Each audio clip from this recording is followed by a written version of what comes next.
Are you ready? Can Crush Us. It don't really get no better than this the podcast that you're looking for if you're really heavy into wrestling. Hosted by the Mark. Energy that's so amazing. Gotta keep it entertaining. Rep the Can Crusher Nation. Yeah, you know what's going down in the ring. Lights out when you hit a ding ding. Knock 'em out like boom bada bing. Hold it down, you can crown me the king. Got a shout out to the Miz and Duke the Dumpster. We choke slamming everybody. Power driving, hit 'em with a face buster. Yeah, this the show you need and it ain't no need for waiting. Mark, hold it down for the Can Crusher Nation. All about wrestling and keep it entertaining. Can Crushers Wrestling Podcast. Time to break 'em, let's go. Yeah. Can Crushers. Yeah. Can Crushers, let's go.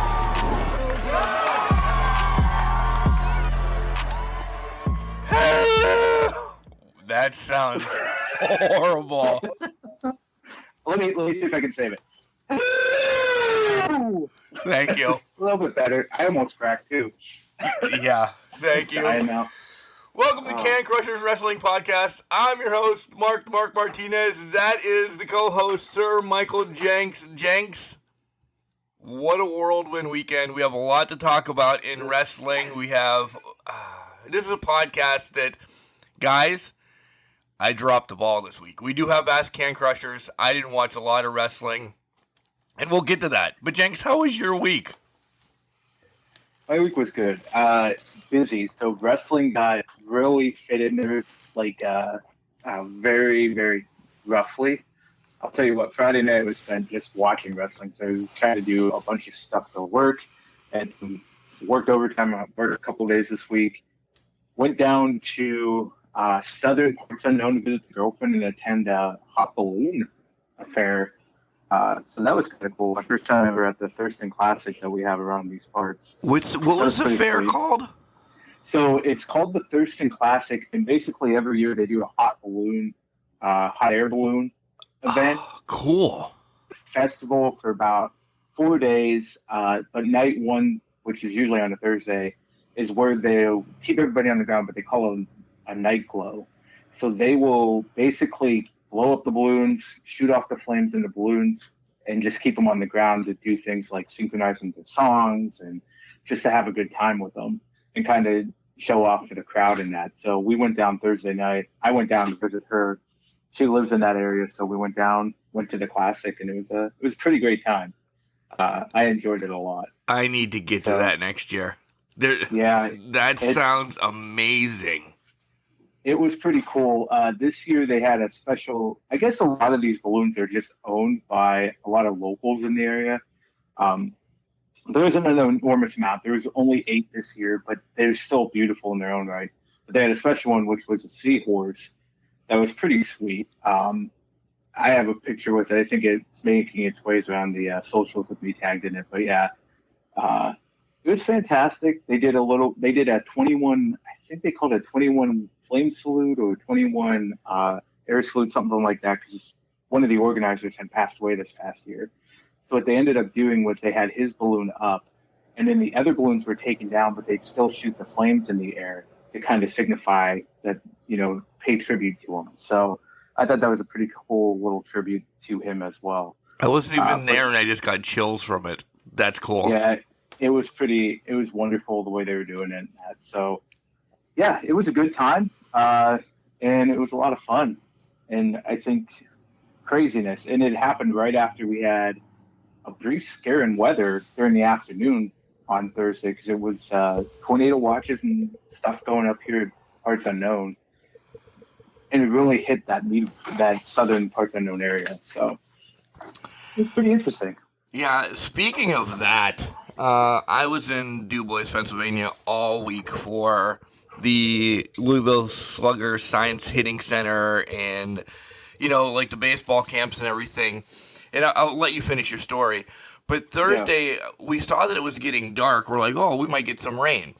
Well, it drizzled and it blew a little bit. But I had to come home Thursday night for like real job stuff, take care of the pool, do some things, take a test and everything like that.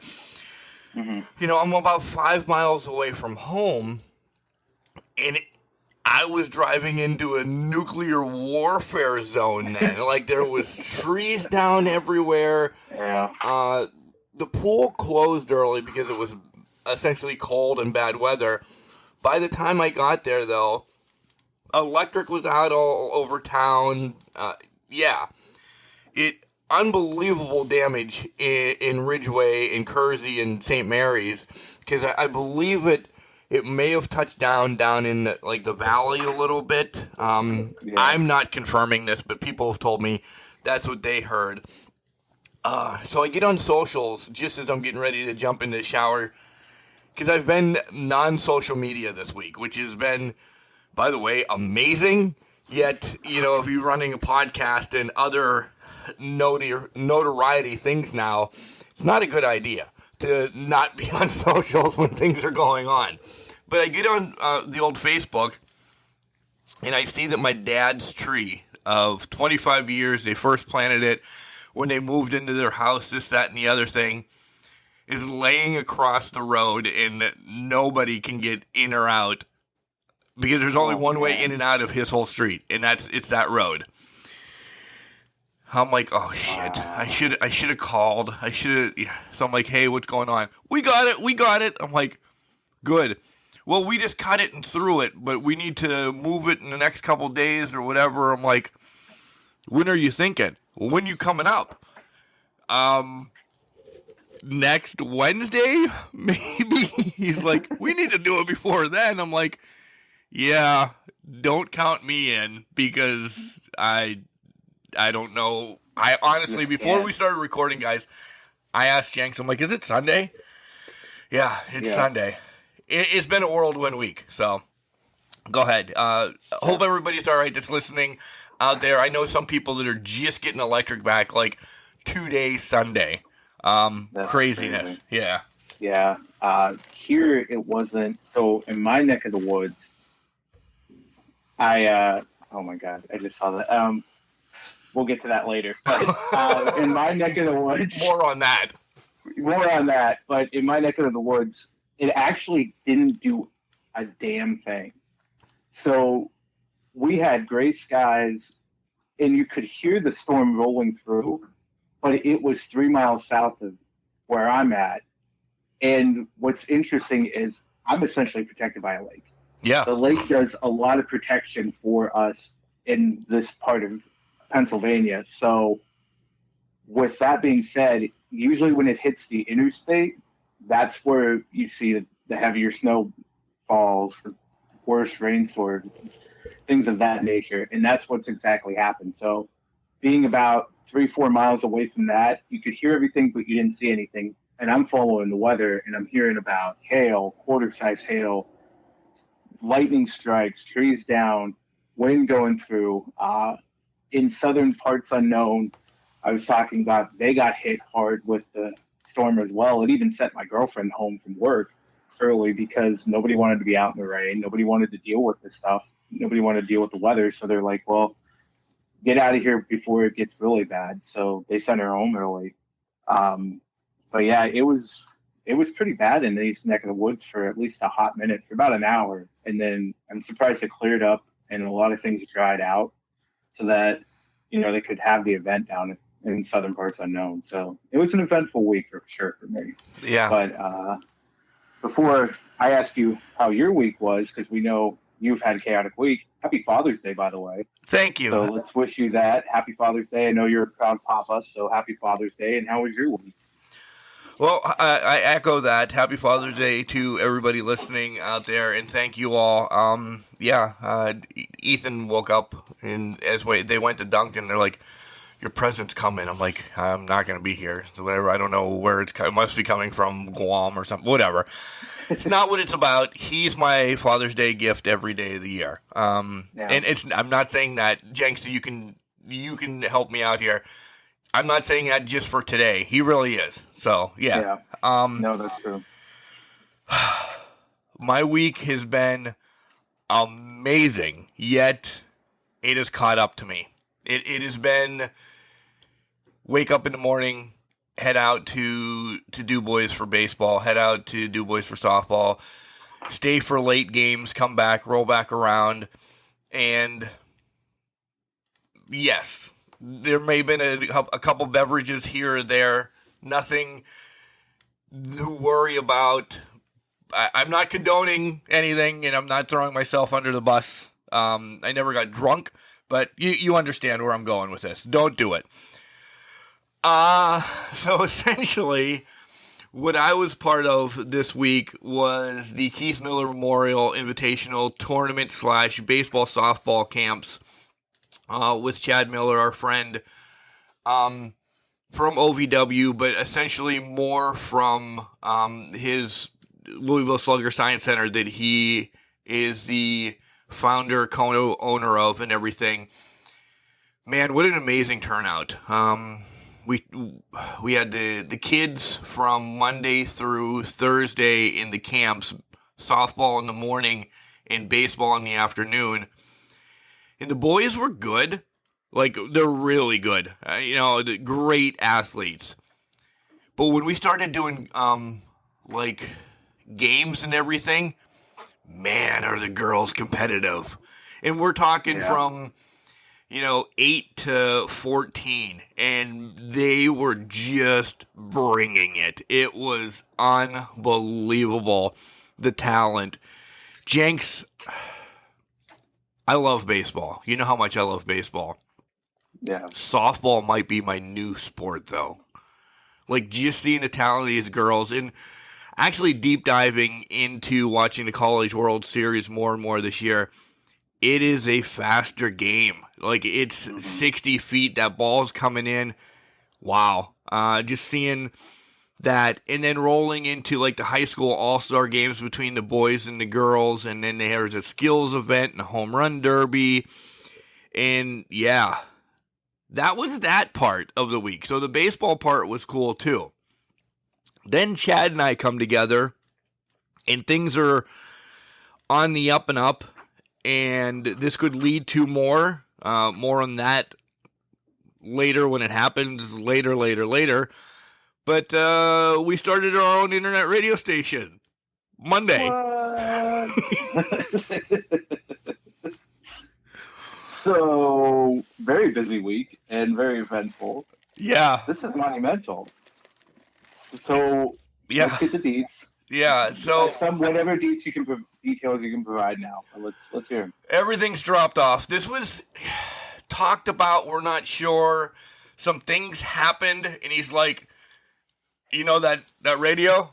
I'm like, yeah. I'm like, what are you thinking? He's like, I'm thinking you're going to start it today. I'm either going to help you at camp, or I'm going to excuse myself to the press box and do the radio station. He's like, 6 of one, half a dozen of the other. You have to know Chad. So I'm like, oh, this means I'm doing this, and I'm going to do the radio station at night. Now, remember, This is my, from real job, shoot job, this is my vacation. Volunteer, I don't want pats on the back. I don't want any of that. That's not what it's about. It was about the kids. Mm-hmm. So I thought, go down, help with camp, get home, 6, 7 o'clock, have some dinners with the family, maybe go get some ice cream, this, that, and the other thing. No, I'm all in, because now he says to do this, and now I'm up until this time. I'm reaching out to Stephanie Green, that has a Can Crusher spotlight when she was with OVW. Now she's transitioned into the Louisville Slugger Science Center. She's media relations, too. I'm talking to her. We're getting all this stuff. We're passing things back and forth on phones and emails, and pigeons are flying stuff from Louisville up to here, and da-da-da-da-da. So they're later nights, but I didn't know about it for the first 5 nights. Night 6 hits, and I'm like, have I slept?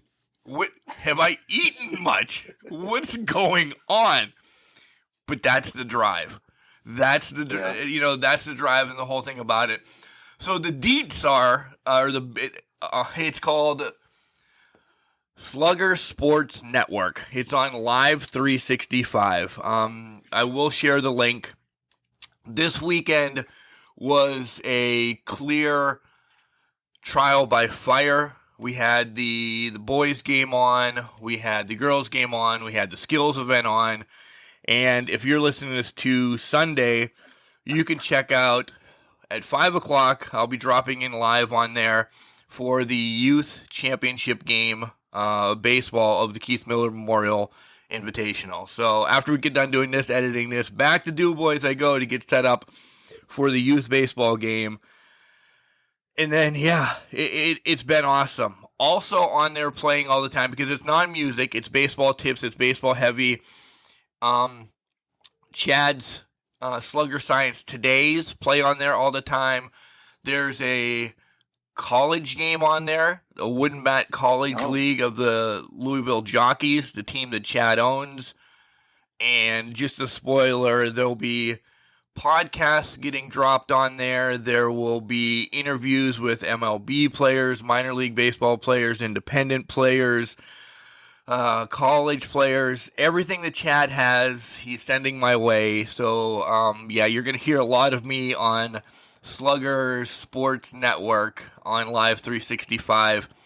And the cool thing about it is we found out this week, it's very easy to move.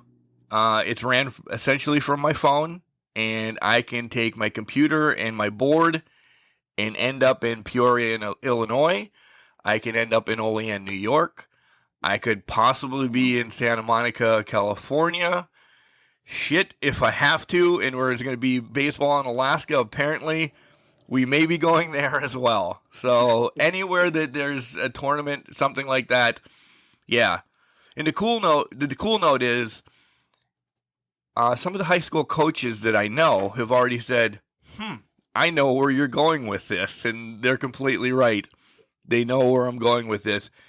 It won't just be baseball or softball, folks. It will be from when school's back in session up here, it will be every sport to showcase kids, essentially, because there's a lack, and that's what it's about.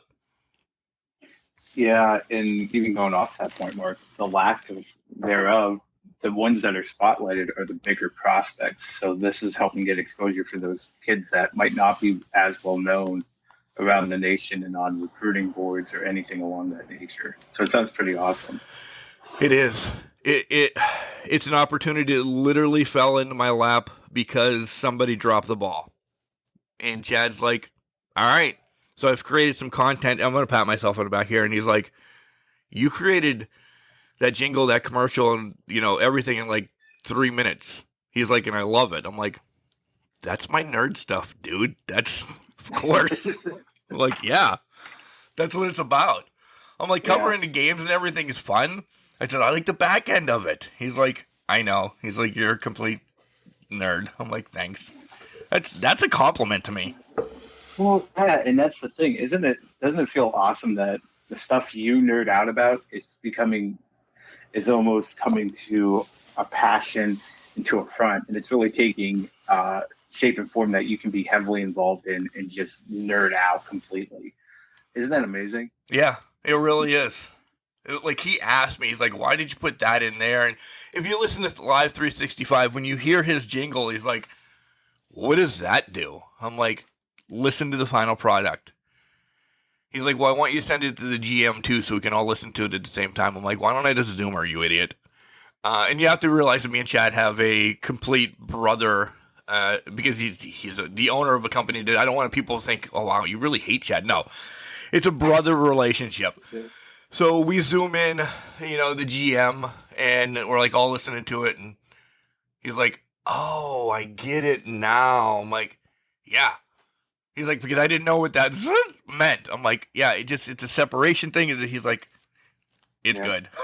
So check them out all out on Live 365. It's a free app, guys. By the way, I forgot to tell you that it's free. You don't have to sign up. It's not a subscription or anything. Download the app on your phone. It's called Live 365. Type in Slugger Sports Network, and you'll get all the content that we have available right now. There's a lot in the hopper that is date sensitive that will be released when it's, released. We'll throw it up there. And be prepared. Like I said, I know I will be up, this is going to sound weird, around your girlfriend's area, the middle of July, for the Pennsylvania Legion sectionals to be covering all of that. Okay. Yeah. So maybe I need to pop by and see you. And do a game with me? Yeah. Because I'll be sleeping in my car all weekend.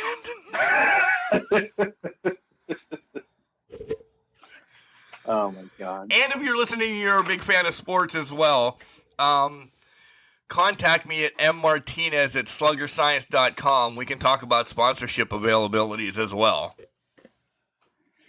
Very nice. You know it's serious when I already have an email. Like 3 days in. Yeah. You're fully invested at this point. Yep. Yep. So that's been my week. Jenks, we went through this when we worked for the Parts Unknown Seawolves. Like the first week of it, you lose your footing for a little bit to get back into the realm of baseball life.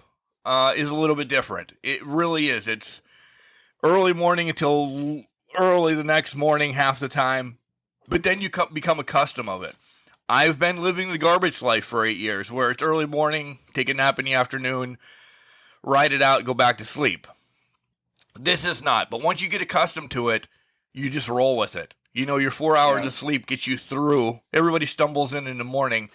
That's what I was feeling like for the first couple of days. I'm like, oh man, yeah. But I'm ready to go. I can't wait to head back to DuBois to do this game, throw it back online, And Kel even said, you guys, if you know who Kelly is, and this is the first ever episode you listen to, she's like, I see a difference. There's something going on with you. And I'm like, yeah, I do too. The downfall is I got to throw garbage tomorrow at some point, I think. At some point. But hey, the fire's back, and that's what's important. Yeah, it really is. It's burning, dude. It's burning. That is awesome. All right. I'm so happy for you. So that's 22 minutes of our lives. And Mark's passion project. Let's do it. Yeah, and a passion project for sure. So we're only going to have 2 segments, folks. Legit. Second segment's probably going to be really long. So let's dive into...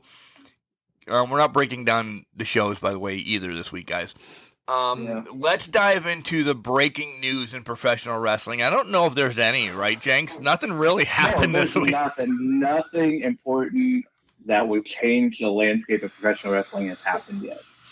So, man, it's been a boring week. Joking, guys. We understand. I actually did have a ton of emails about this, so this is just a whole segment within itself. Yeah.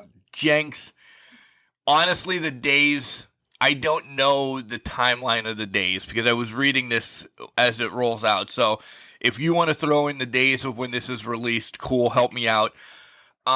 That's where earlier in the podcast, I said I dropped the ball because I have notes, but Vince McMahon, man, hush money. And I'll say it because I've read several different, and I'm looping all these into one thing, and then we'll talk about it in general. I've read now that it's Rosa Mendez. Really? Yeah. See, I didn't hear that part. That's just, I mean, no confirmation yet. Of course, that's not going to be out, but, you know, some people talk in wrestling, and through a couple of the ones that I've read, and I mean a couple, they're saying it's Rosa Mendez. Wow. Yeah. Now, because I think when I read this, and I just pulled up an article from CNBC, is this apparently happened after 2019? It went on for a couple of years or something like that? Or he paid her in 2019 for it. So if she was working in a backstage role at that point, or doing stuff with the company at that point, that could very well be it. Yeah. Or maybe when she was, and I'm not saying it was her, so don't come at me. This is just some of the things I saw. Jenks isn't saying that either. Just some of the things we saw. No. Maybe she was quiet herself. This is all speculation for that time when she was away, but maybe she got pissed and, you know, just something came up with her and Vince. I don't know. But What are your true thoughts? And we're all talking about hush money with Vince. Vince essentially stepping down as CEO, and then Stephanie, who bailed about a month ago and now is interim CEO. Jenks, I want your whole thoughts without talking about Friday night yet, because that should be a different topic within itself. I was going to ask that because that kind of sullied my thoughts a little bit. But this all started coming out Wednesday, looking at the timeline, and it just unfolded from there. To say I am surprised it happened would be absolutely false. Now, let's be honest with ourselves. Vince McMahon is probably not a decent human being. I don't want to say he's one of the worst, but he is definitely not one of the greatest human beings to ever live. There's a reason he's gotten to where he's gotten from, and some of the things that have happened over the years. You can go back to steroids. You can go back to things about with Sable when that lawsuit happened. You could go across the board with his depravity on TV and that. So this whole story happening, not shocking in the least bit that he paid hush money for this. Overall, it's just another black eye for WWE, and they keep taking hits on hits lately.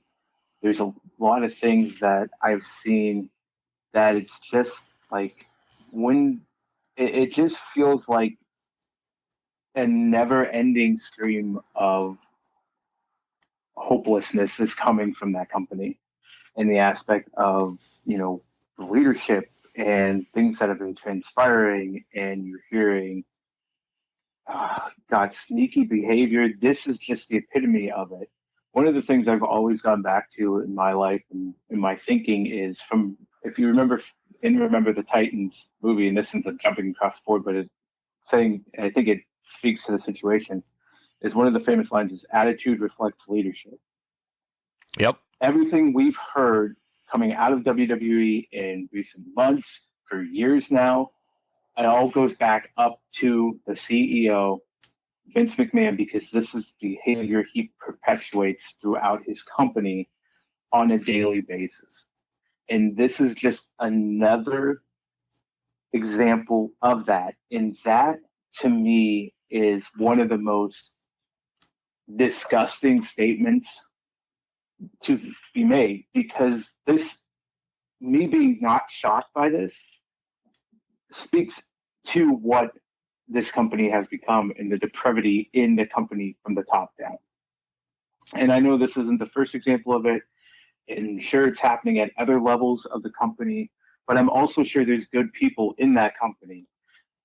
But this, again, just shows the lack of, I don't know if it's awareness, the lack of caring, the lack of, it's just being out of touch. It's something, and it's just unreal that, again, there's more and more coming out of this. And what was it, last week? They were under investigation, or there was some other investigation going on. Oh, when this came out. Yeah. There's so much happening over the past couple months, but I think it just speaks to the depravity of this whole situation and the way the company is run. And this is just another disgusting example of it. The other one that you're talking about that everybody believes is linked to this as well is Kevin Dunn sold trillions of dollars of his shares. Yeah. So he's being looked at as kind of insider trading now, knowing that a lawsuit on Vince for $3 million was going to be coming just because of that inept enormity. Things get leaked. One of a lawyer can talk to another lawyer and it gets back to you, or, however that whole, and again, Jenks and I are not lawyers, so don't come at us. Right. But it gets around to you. When it's that big, it gets around to you before it becomes public and everybody else knows, or stocks and this and, the market knows.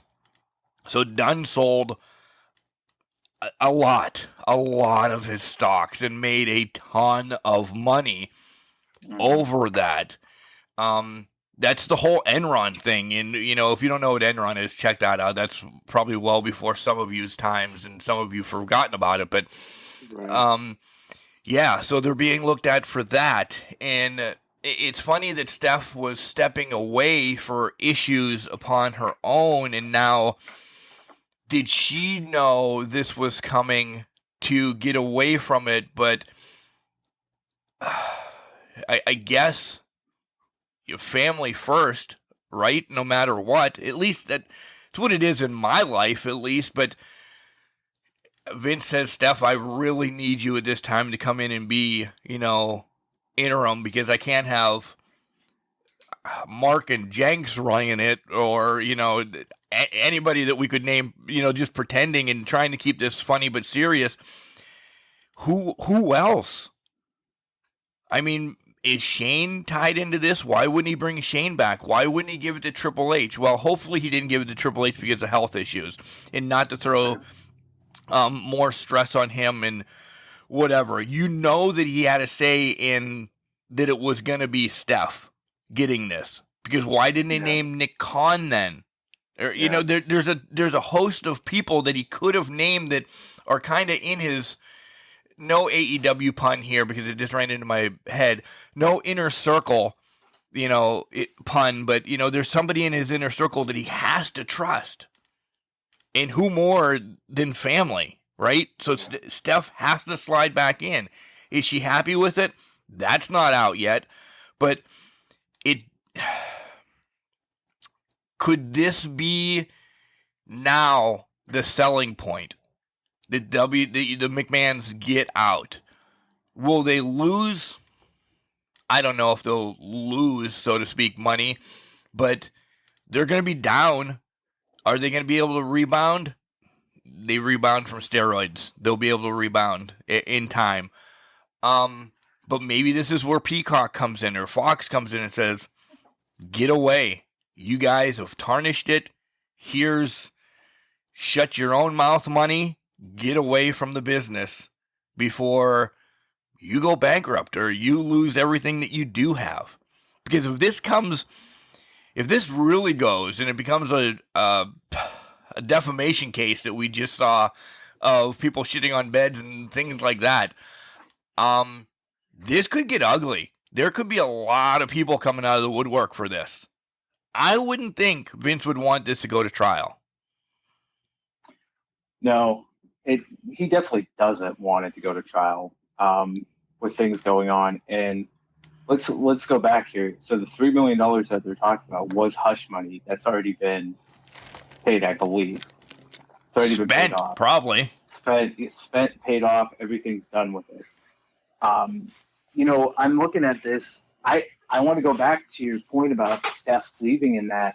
I think at the time, obviously, this had basically come to the woodwork. It was probably internally known by the board in that at the time.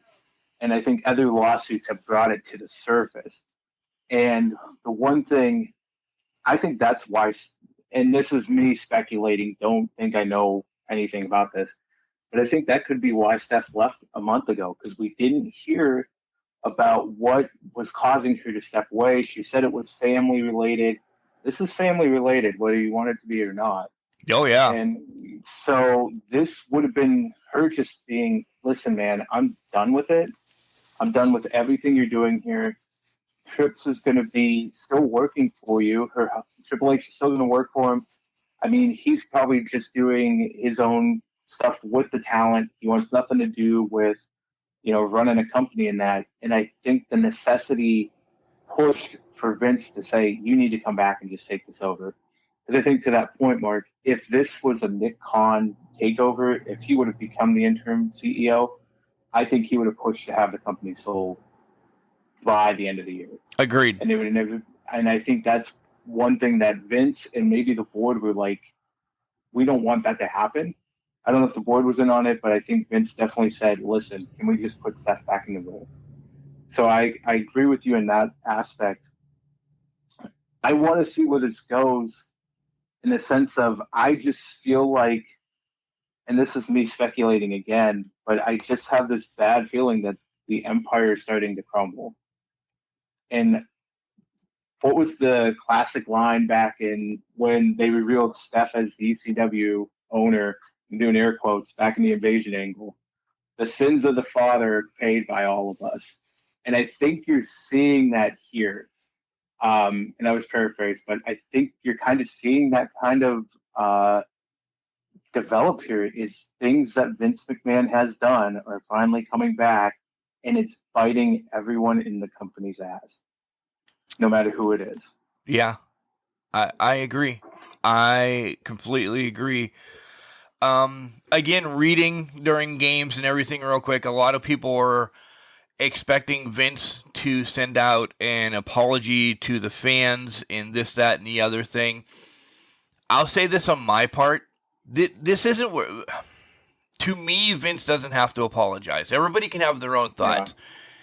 Yeah. If it's what we think it is, and the hush money of being Rosa, and we'll leave it at that, I think he's got to only apologize to a few people, and it's family members. Do I need Vince to say I'm sorry? And again, this is all speculation. Do I need Vince to say sorry, Mark Martinez, because I slept with somebody beside my wife? No, dude, that's personal. Yeah. At one point in the week, I thought we'll touch on this, and then we'll just move along. Because again, it is personal, but it's a public it's a public business. And then the more and more came out, and the more and more that you guys dropped some emails of our thoughts, I'm like, this is bigger. This is bigger than I thought. And I kind of deep dove during one game and found out, I'm like, holy moly! Like, I give Jenks $5 hush money every once in a while. No, it's but to your point, Mark, this is a lot bigger. But I agree with you. This is his only apology needs to come to his family, because that's the ones he's hurt in this whole thing, and the individual involved. Oh, yeah, I agree there too. Yeah, but I also say that ethically, that's where the question comes in for the business side of the house. But you're right; he doesn't owe the audience an apology, because we're really just watching the product he's perpetuating on screen and putting on screen. But let's roll this out. Get ready. Everybody is going to say, oh my God, you guys cuss so much. Why the fuck did he come out Friday? For what? You want my answer? If you're going to... No, I'm going to give you mine first. All right. If you're going to come out and maybe, you have... I don't know what the numbers were, nor do I even care, but I'm just saying you have a cajillion people watching because this is now on TV, and if you're a fan, you know about it. Do you touch on it? Do you don't touch on it? Your best thing was not to come out and then to make now then forever together thing. You're out of touch, man. Stay off. In my opinion, stay off TV. You are so... This isn't the time. You looked goofier coming out than the Red Rooster. You just unbelievable stupid for doing that, in my opinion. Yeah. So I thought that whole... after watching it, because I'm like, I got to see what he's going to do. Because this is going one of two ways. Maybe he's going to be very sincere and address the situation, or he's going to be Vince McMahon with the grapefruit sides nuts at this point. But let me stop you a second. Right. You have to imagine the lawyers were shitting themselves saying, what is it? Because this could go... Yeah. I think either statement that he would have said about what's going on would have been taken the opposite way. So the lawyers are probably like, what is he doing? Why is he on TV? Right. Go ahead.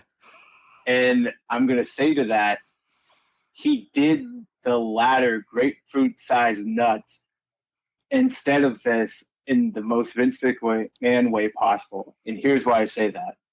You've literally had the news drop that you are no longer CEO at this time. It's interim, obviously, but you're no longer CEO.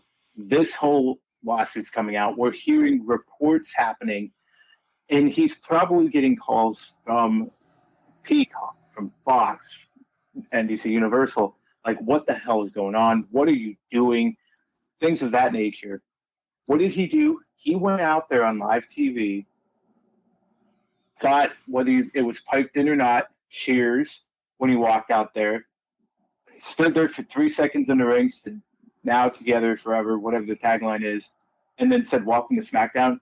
That was the biggest case, in my opinion, the biggest case of an ego stroke I've ever seen in my life. And I can't remember if I was texting with Cody or not about this when it happened, but I know I had the thought flee through my mind. He just said the biggest F you to the board of directors and to anyone involved in anything. And that's why he did it. Right, wrong, or indifferent. And I'm thinking it was wrong, but that's why he did it. Because he could. He didn't have to say anything, but he could ignore it on national TV, still get cheers. There are people bowing in the stands to the man as it was. But he went out there for his ego stroke. He walked right back into the back, and that's why he did it on Friday night. This is legitimately the only reason I could think of that he did it, was to have that stroke of ego. Yeah, reports, just to back that up, reports are that, gave up CEO, but not creative control. So rolling in to Friday, script thrown away, rewritten, and then changed at like 7:30 is what I've read. That it was changed at 7:30, 30 minutes prior. He posts it, and nobody knew until 7:30 that he was going out first. Yeah. Yeah, I honestly, like, even, all right, creative control, he's going to be around WWE, okay? And I understand it's still his, and all of that.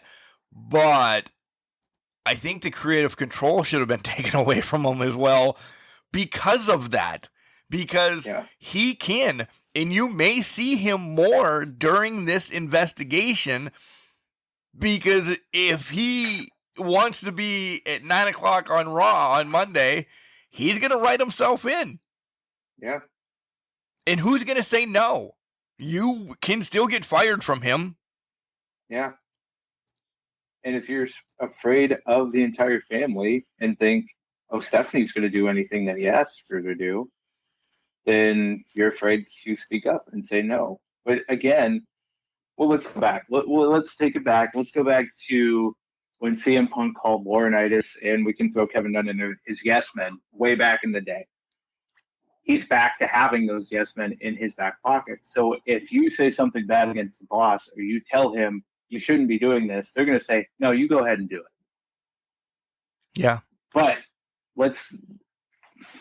the way it seems now and the way things have played out, Laurinaitis will probably be a fall guy in this whole thing. Kevin Dunn may end up being one as well by the end of it. We just don't know where this all shakes out. There's no loyalty in corporate America. No. And whether you want to consider wrestling, the WWE,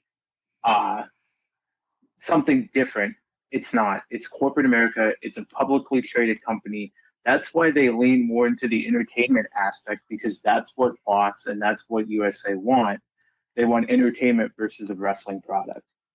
And you could say they had more liberties when they weren't with Peacock. They weren't in deep with NBC Universal. They weren't in deep selling to Fox, because they could take it to a wrestling company. Now, Vince does limit what they can and can't do, I think, because wholeheartedly I agree with that. Yeah. Yeah. But I think it necessitates that the whole entertainment factor is now, that's the focus of the company, because it's corporate America and that's what's best for business. They have to keep their investors, Fox, NBC Universal, who they have deals with, happy.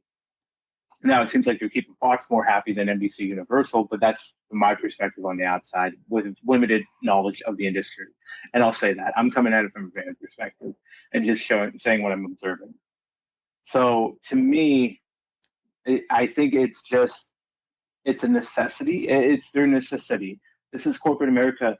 Johnny Ace, Kevin Dunn, there's going to be a lot of dominoes that fall. And we've seen it over the past several months. There's people leaving the company. There's things shifting. The whole Shane thing in the beginning of 2022, this has been a tumultuous year for Vince McMahon and the WWE. And we're only 6 months in. We're only 6 months in. What's the back half of this year going to do to what this company is our prediction, because I think one of us had the prediction last year, WWE being sold by the end of 2022 going to come to fruition, because it just seems that way now. There might not be another choice except for Vince McMahon to step away as CEO, owner, and sell off those majority sales, majority stocks in the company. I don't know why I said sales, but majority stocks in the company to someone else like a Fox, like NBC Universal, wherever they land. Yeah. I will throw this out there because one of the questions, and I'm sure we can answer this with one word, one of the questions that we got in this week, and I don't even know who wrote it, but somebody wrote it, of course, is this Hush Money thing a storyline for WWE? Because look at what their AEW is doing with MJF. Two big different stories there, folks. Yeah. CNN is not going to be posting storylines. Yeah. They're going to deep dive. They're going to make sure they solidify that it's real news, and you know, somebody at WWE is going to say, yeah, this shit's going on, or they won't answer. If they don't answer, that essentially is saying, yeah, we can't say anything right now. This is not a storyline. This is no way a storyline in professional wrestling. Forbes isn't going to post it. CNN's not going to post it. Places like that, noteworthy news channels, yeah, we'll post stuff, but this is not a storyline. WWE is hurting right now. Looking back, Jenks, and we'll wrap this one up so we can get into the questions from the fans. I want you now to go back to a little Jenks, and we're going to go back to a little Mark. This is what we grew up with. The McMahons and everything, you know, have them be a slime ball, and, you know, the stories that have leaked out and everything. This hurts a little bit, though, because this is going to shift what we know, the product that we grew up with when we were first getting in it with the Repo Man, the 80s wrestling content, to now. Yes, it's changed, but there's always been something that still brings me back to the past. This is weird. This is a weird moment for me as a fan, because I feel bad. I know Vince, to me, is a slime ball. And I'm like, wow, what? This is going to be like a company. And I know there's been companies that have been a lot longer than WWE. But this one is huge to me. I'm like, this shit's going to change. This, as a fan, I'm like worried. And wondering, like, wow, I could see the closing of WWE in my lifetime, from the McMahons to, again, any of those other companies that we've mentioned. It's not life altering to me. Like, I'm not going to go, oh man, my life's over. But it's just, I didn't expect to see that. I just thought it was going to be handed down to essentially Trips and Steph's kids at some point. Yeah, I completely agree. I mean, to me, this is the closest WWE has been out of business since the Attitude Era. And they could be sold, but it's just never going to be the same if it's sold. Let's be honest. I don't think. Yeah. And to be honest, the only true players in it right now are not people that you would associate with wrestling. So they're people you associate with entertainment, and that's where the company will go. So I think we're looking at the end of the era that we're accustomed to, and that's professional wrestling within WWE. It will still be a wrestling company to an extent, but it'll be an entertainment company through and through. When I look back, yeah, I agree. I mean, I've thought Vince was a slime ball and a jackass for a long time now, but when I look back at my childhood, seeing the larger than life characters, see what it became, and still enjoying it through, ruthless aggression, and when they started taking people's safety more seriously without headshots and things of that nature, it was understandable changes to the product to protect the performers to an extent. Over the past couple of years, we've seen it really dwindle in the wrestling quality because it's steered away from the wrestling quality. And don't get me wrong, there's a lot of talented people in that company that still wrestle for them and still do their thing. That makes it very entertaining. But at the end of the day, it's gone away from that. And we've said it on here several times since I started with the podcast. It's an entertainment company through and through now. And I think this is the official sign that we're starting to close the chapter and close the book on what WWE was and what it's going to be. This is just the turning point in the life cycle of WWE. And does it go past this? Does the company go past this, or is this the nail in the coffin that ends what this company was? Yeah, I don't know. And again, we don't know. Not to cut Jinx off, but we don't know. I mean, this is something that it is a day-by-day thing now to watch. I mean, I hate to say it, but maybe this is what gets viewers up to see what's going on. Do they turn it into a story? Wouldn't surprise me if somehow this becomes part of WWE, not the actual thing, but it getting spun into it. And you're a wrestling fan, you guys know what I'm trying to convey here, to say that this huge news story is going to be part of WWE in the background somehow. Yeah. Which to me sickens me a little bit, because this should not be on TV whatsoever. Besides people like legit covering it, this should not be portrayed into a storyline of. I don't even want to name a name of anybody because I don't want to throw them under the bus. So, right, yeah. Before we take the break, and should have possibly started with this as well, but we lost wrestling legend referee this week as well. Dave Hebner passed away, lengthy illness. Everybody knows the Hebner's doing the twins thing, legendary. Their son Brian's one of the sons Brian's in it. Just a legendary wrestling referee family. So any thoughts on Dave? It takes me back. Hearing he passed away obviously makes me sad, but it takes me back to the whole evil twin referee thing from Hogan and Andre way back in the day. What kind of hurts as well, and I guess it doesn't hurt too much, but I think it was last week, the week before, we had heard or seen that Earl Hebner had officially retired from professional wrestling as a referee. He was still doing little spots here and there throughout the later years of his career, and he had just retired. So that's unfortunate for him, because maybe he wanted to get more time with his brother, seeing that the end could be getting near for him. But it takes a toll, and my condolences out to the Hebner family in that, because it's rough losing a family member, and this is not going to be an easy time for them. No, so sure. Keep them in your thoughts and prayers.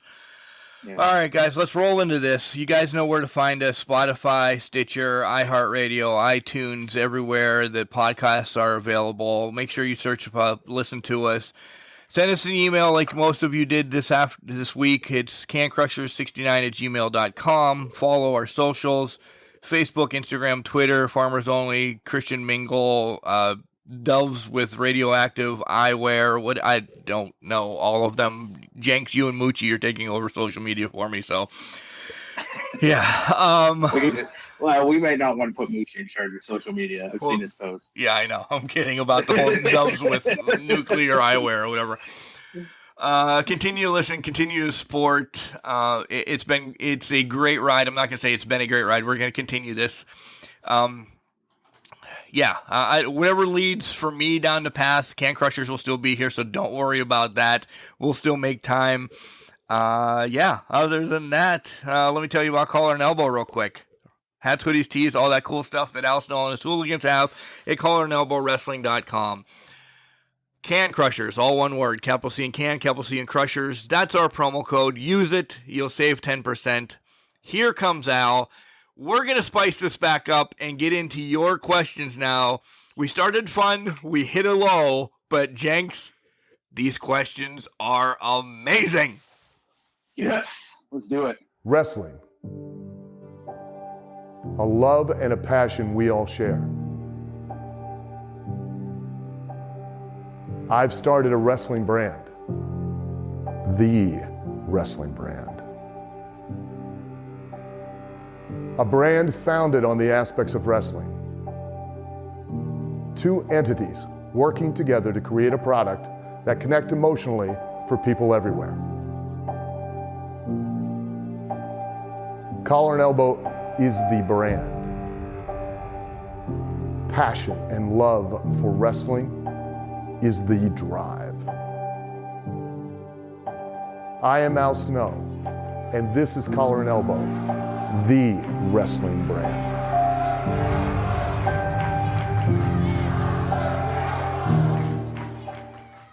Hey, this is Lou Marconi, and you're listening to Can Crushers. Welcome back, Can Crusher Nation. You ready for this? Let's get these questions in here. Damn! You definitely want to.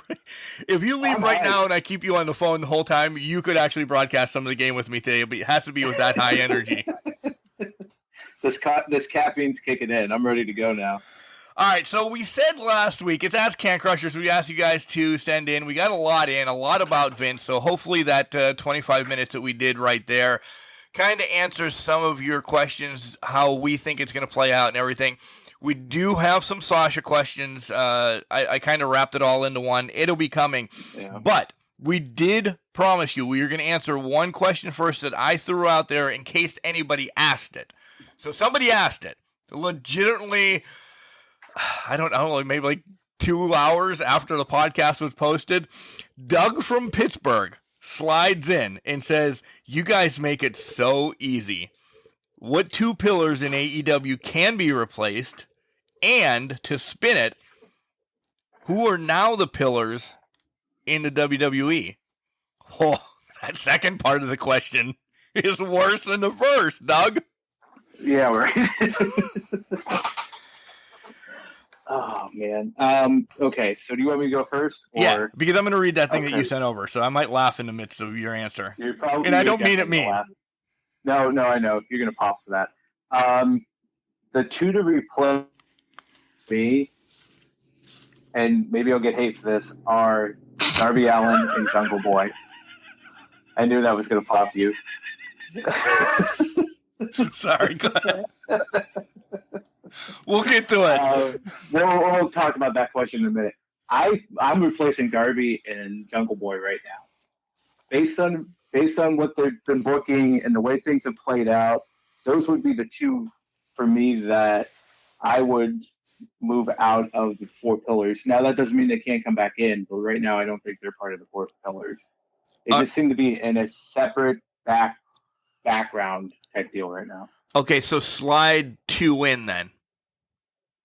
Britt and Wardlow. Okay. So we both have the same two sliding in, without a doubt. Yeah. We both have. If I was asked this question, or if we would have answered it last week as we ended the show, one is the same of yours, and the other one last Sunday would have been different. But now it definitely changes as of Wednesday. because two things happened Wednesday. So I agree with Darby. As much as everybody loves him, dude, he's crazy. He does cool stuff that the kids like seeing, this, that, and the other thing. You can't continue to have him lose. A big matches he loses, and I understand, but that's some of the wrestling storyline. I agree. I don't think he's a strong enough pillar, and I mean it body-wise. The kid's gonna be in a full bodysuit soon. I just don't see it there anymore. I don't know where we're going. I've been predicting for 6 months we're gonna get him and Sting, and I don't know if that's gonna happen. But what else do we do with Darby afterwards? Like I don't know where this is going much longer. We didn't talk about another huge story linked kind of with Darby and Sting and everybody. So maybe we'll pause at some point and talk about that. The other one last week, if I would have answered this, I was going to say Sammy. I really was going to say Sammy because him and Ty shtick and this, that, and the other thing, kind of being away from some of the bigger players and just, I don't know, nonchalantly being booked, doing randomness. Yeah. But he's wrapped right back around. He's into something featured again. And we have new tag team champions in AEW. Yeah. And Jungle Boy was laid out. Can he slide back in? Yeah. I don't think, and I think the tag team title run kind of showed it, because I don't think it was a great title run for Jurassic Express. Do we see them breaking up? Maybe not quickly now. I think there's going to be some matches with Christian going on between all of them and so on and so forth. But I can put a spin on it. Did Christian get into Lucha's head as he was laying on the ground? And, because Jungle Boy's the one taking all the losses, right? Yeah. So, is it a big storyline? It can be, but I don't think Jungle Boy's there yet. So we have to pull a pillar out from underneath him. He crumbles a little bit. He'll be one of the upper mid-level guys, but that's it for a while. But Britt and Wardlow. And let's talk about Wardlow, because I said we'll kind of intermingle some of the shows in. Jenks, I fucking hated that Wardlow thing. I absolutely hated it. It was dumb, and let's be honest, I lost it after he started pitting multiple people with no shoulders on the mat. And I'm like, what the first of all, I hated it to begin with, but that to me was like, what is this? What are we watching here? This is just how they're going to do it. They just want to have a 20-man squash match. It's unrealistic. 20 grown men can't beat up Wardlow. Yeah, and as much as we love Wardlow, it was booked stupidly. So Wardlow loses to one of them. He essentially would have dropped astronomically in the rankings, right? The AEW, it's all what the rankings are about. He would have dropped to 21st or whatever. He only gets one win for pinning 20 guys, essentially. 20 guys. Why doesn't he get 20 wins then? He should be number one contender. He should have, fighting Jade. I mean, he won 20 matches in 5 minutes. Yeah. No, it was terrible. And some of those, and this is where it's going to be far off, a lot of those guys, most of those guys are local wrestlers, you see them wrap back around on TV now. You can put, all right, Tito Orrick was one of them from IWC that flew out to St. Louis this week. He's going to pop up on AEW Dark and he's got a distinct look in everything. How can I take Tito Orrick seriously right now on AEW from being that part of that against Dante Martin or whomever he faces? When he was wearing that staff shirt, he got clotheslined and pinned.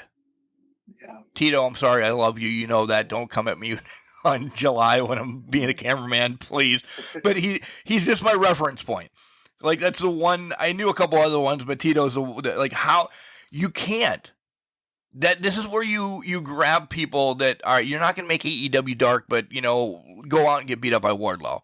They can't be on the product yet, and he's on the product, and a couple of the others have been on the product. So not only do you make Wardlow look like a bonehead, you just lost your air quotes enhancement talent as well. Yeah, I hated it. I hated that. Let's go off the awkwardness of having the two top guys, whatever, from America's Top Team there. I can't remember what their names were at the time. The one guy looked like he didn't want to even be there. Oh, I know. He just had like, why am I even standing here? So that was awkward in its own right. This was just bad. To your point, you've ruined your enhancement talent. So now what do? Do you put other people we've forgotten that were on the roster? Well, hold on. We can't get too far into the enhancement talent thing because there's actually a question on that coming up. Oh, okay. Then I will back off of that. Because it's coming up. Let me go off of this real quick. So let's go back to the pillars then. Yeah. If we go back to the pillars, let's say, theoretically, because I did this for my pillars, MJF doesn't come back. Let's say it's not a story, it's a shoot, everything's gone, MJF's gone. Who's your alternate pillar for MJF? You're making me think of 3 now this week. Thanks. You're welcome.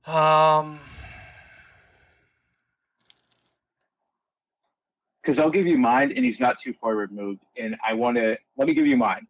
All right. So even though I took him out as a pillar, I think Jungle Boy's still there. You were arguing that he's not close. He's an upper mid-card guy, potentially now. I think Jungle Boy comes back in if MJF moves out. And here's why.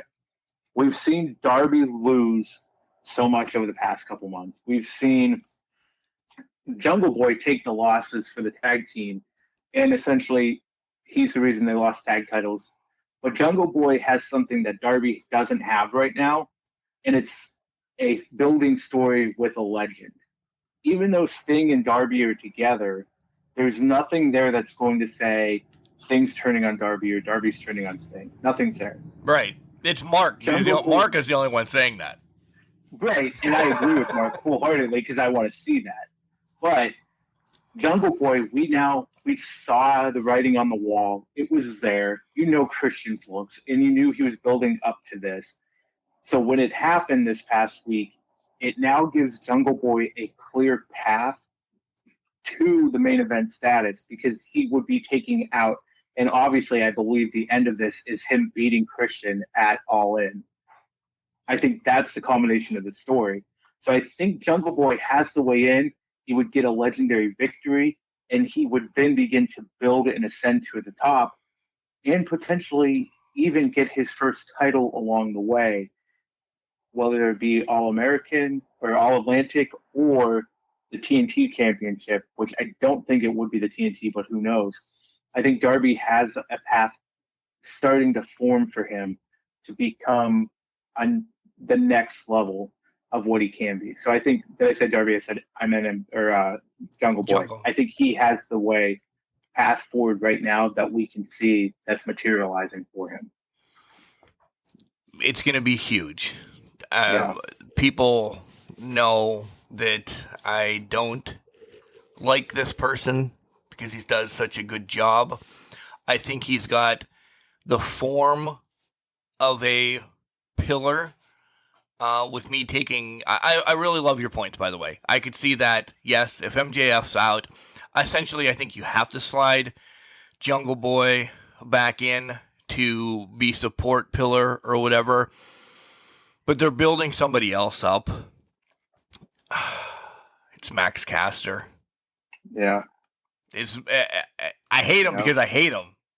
But he's got the mic skills. He's not horrible in the ring. He's got a following already that is unbelievable. He's young. Yeah, if I have to have, as you said, you use Jungle Boy as your alternate. I looked at it as different in case somebody else would bail. They can always slide Jungle Boy back in. So yes, he's alternate status, but I was looking at it as a completely different one. That's fair. Yeah, Max Caster.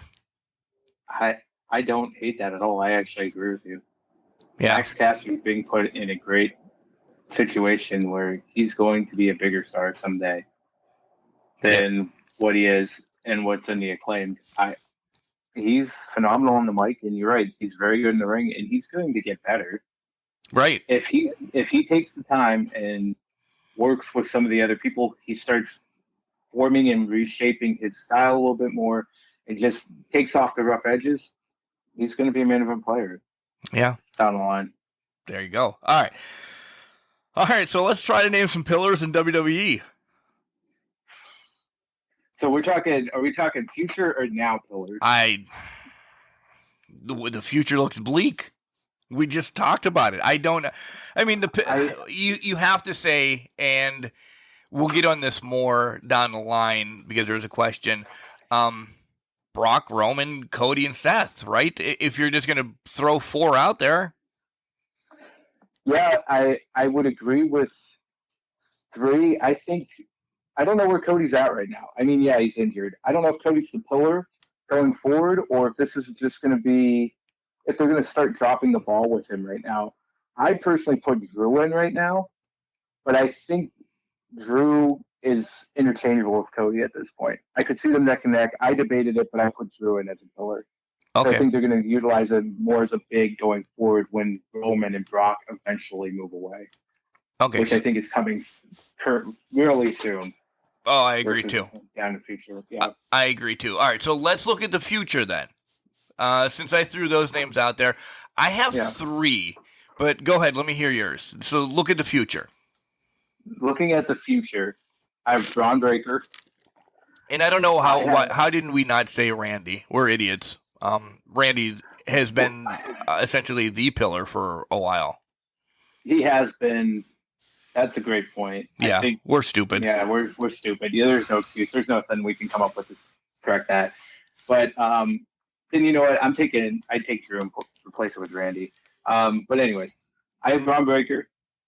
I think they're going to build up Gunther to be a bigger star. I think he's on the way up. I put a lot of stock in Bianca right now, and I think she would be the women's pillar that they need going forward, and I think they are building her up to be that.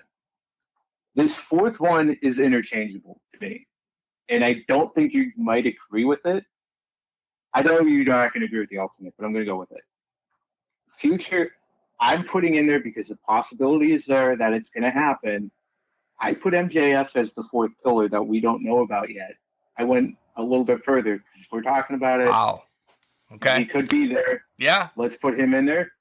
My alternate for that, and this may shock a lot of people, but I think the way he's been building himself up, reinventing himself physically, I really think Montez Ford could become the 4th pillar that we're not talking about yet. I have a lot of stock in Montez. I think he's going to be a player in the main event in the future. May not be now, and he may need to get a couple Intercontinental title or U.S. title runs under his belt, but I think Montez Ford could be there in the future because I had a hard time finding anybody else that would replace that. I think has that high of esteem in that company. The 3 of us throw Cody in the mix as well. We actually spoke about this offline a little bit because something came out and we're like, holy cow, look at that. And then I brought up, I believe it was a couple months ago, maybe 6 months ago, there was rumors of Ford getting a singles run. And it was Dawkins hurt or whatever, but, he was going to get a singles run and, push and this and that. I agree with that. I really do think he is going to be a strong player.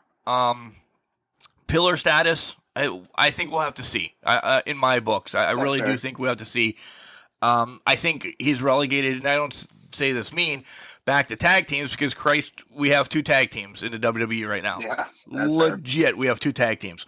My 4, you're going to be, I think, shocked.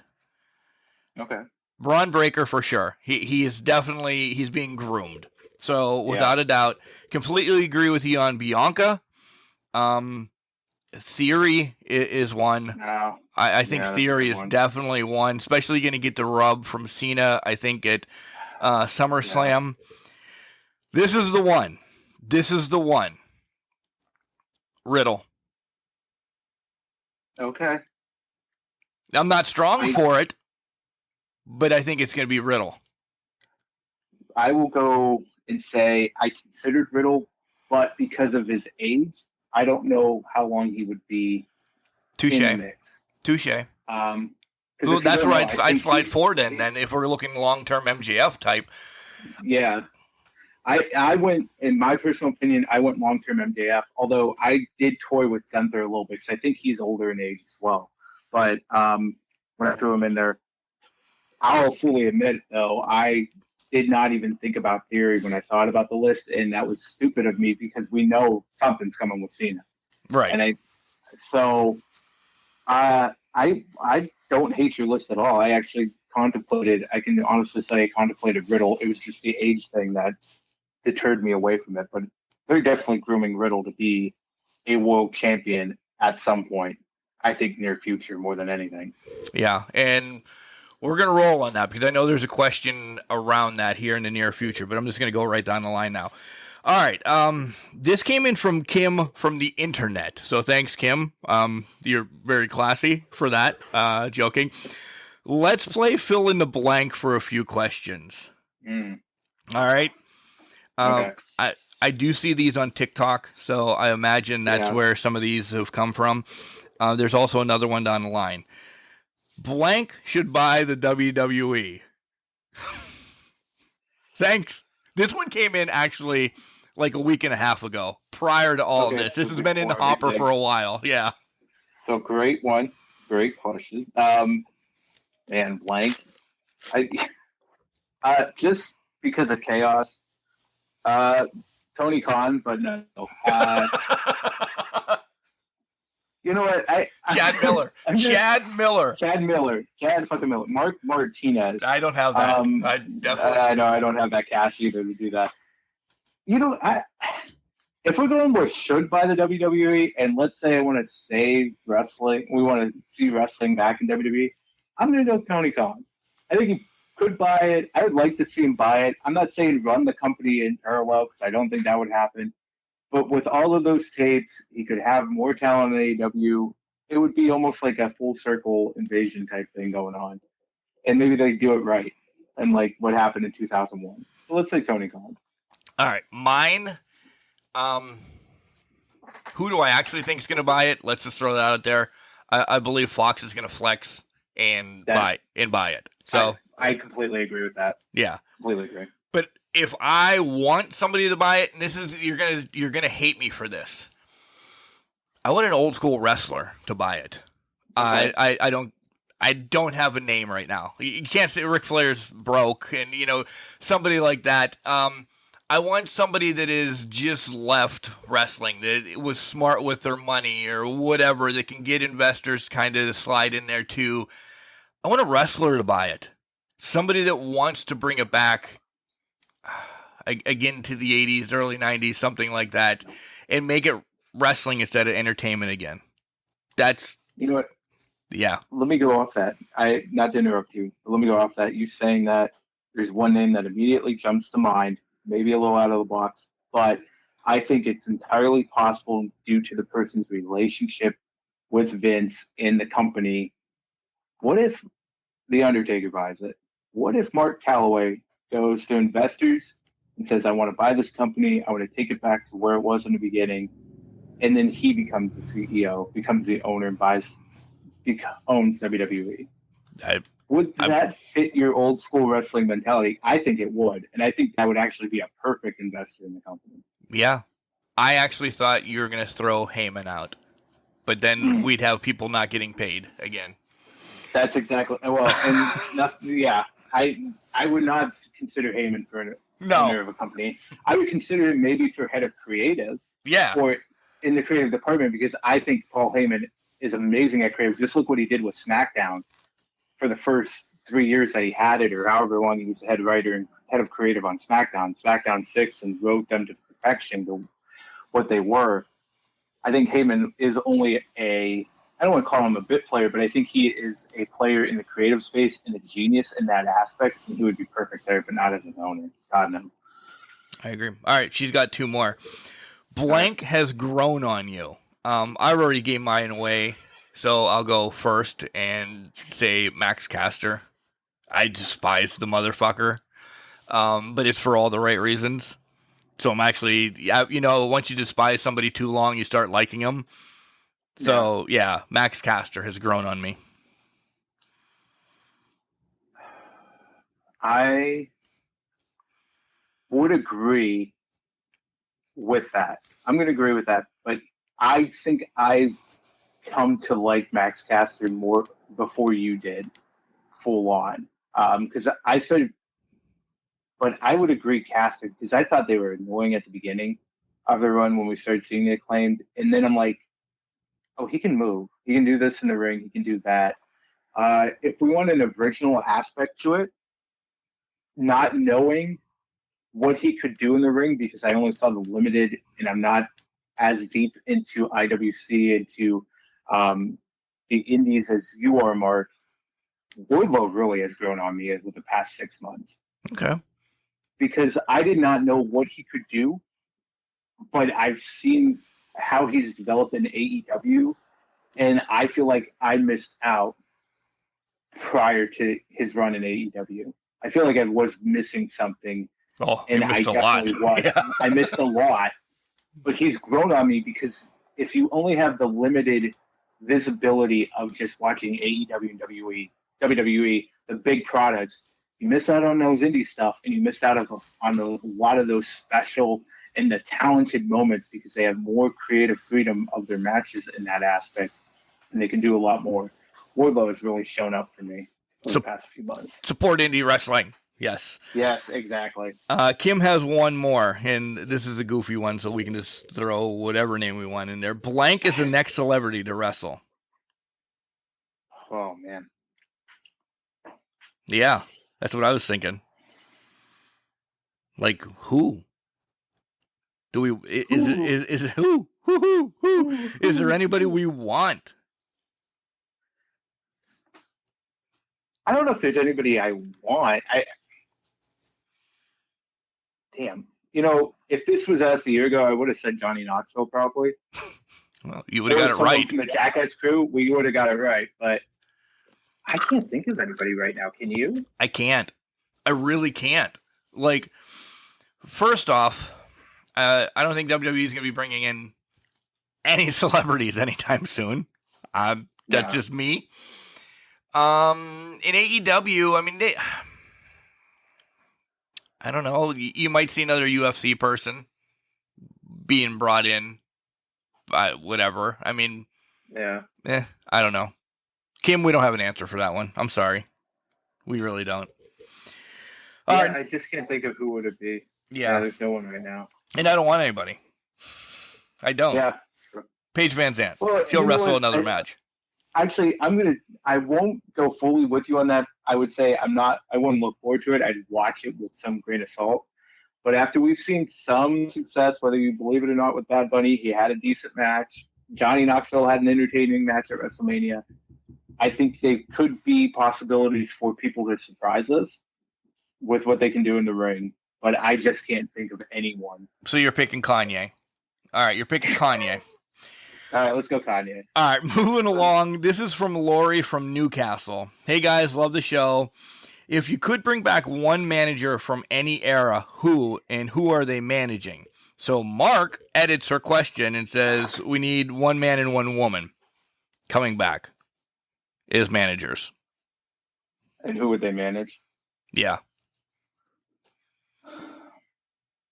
All right.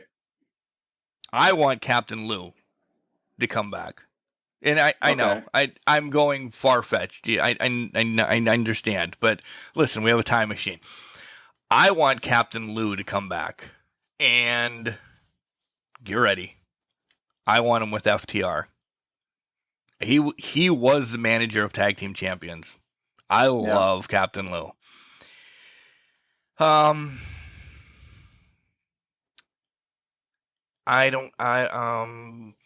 manage a woman, Scary Sherry, and throw her with Asuka. That is legitimately I thought about that for the women's. Was Scary Sherry, put her with Asuka. She would do wonders for Asuka. Yeah. Does Asuka need her? No, but I think that would just be an amazing combination of two talented individuals, Yeah. two talented women. My mind for the men went back to Bobby the Brain Heenan. I think he could come back and be the mouthpiece needed to get Ronda in a better position. She can't talk. She has limited. She could probably get better in the ring. I think she's still a little rusty from being off for 2 years. I think Heenan could talk her up where it could kind of mask some of those inadequacies in the ring and kind of compensate for him. So I would like Heenan for Ronda. I'm going 2 women on this one, being managed by 2 great legendary managers. Yeah, I love them both. So we brought back 3 for you. Yeah. So all right. Yeah. Which we need more managers, I think, in pro wrestling anyway. I really do. Totally agree. Completely agree. Lucas from Corey says, after watching SmackDown, do you feel Pat McAfee and Corbin are going to have a match? Yes. Agreed. His eye, and I was fast forwarding SmackDown, folks, but they were on McAfee's eyes and his head movement and everything. So yes, SummerSlam probably. We have I don't know what, month and a half. Yeah. Yeah, something like. Well, I mean, they already announced the WWE title match for it. But let me go off of this. I kind of want to take this to a next step of. I love that we're now seeing WWE start leaning more into long-term booking of scenarios now. It started to come about earlier this year, but now it's full-fledged.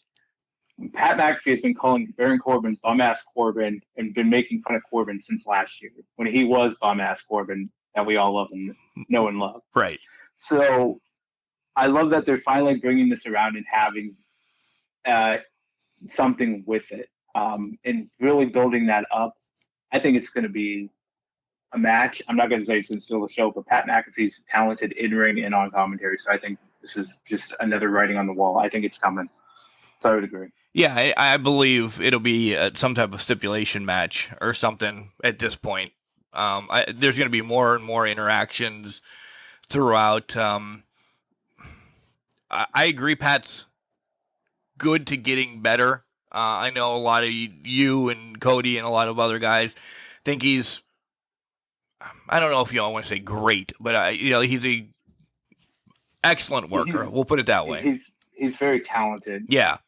For coming from a non-wrestling background, he's very talented. Oh, yes. In the ring. Probably one of the best they've had in a long time.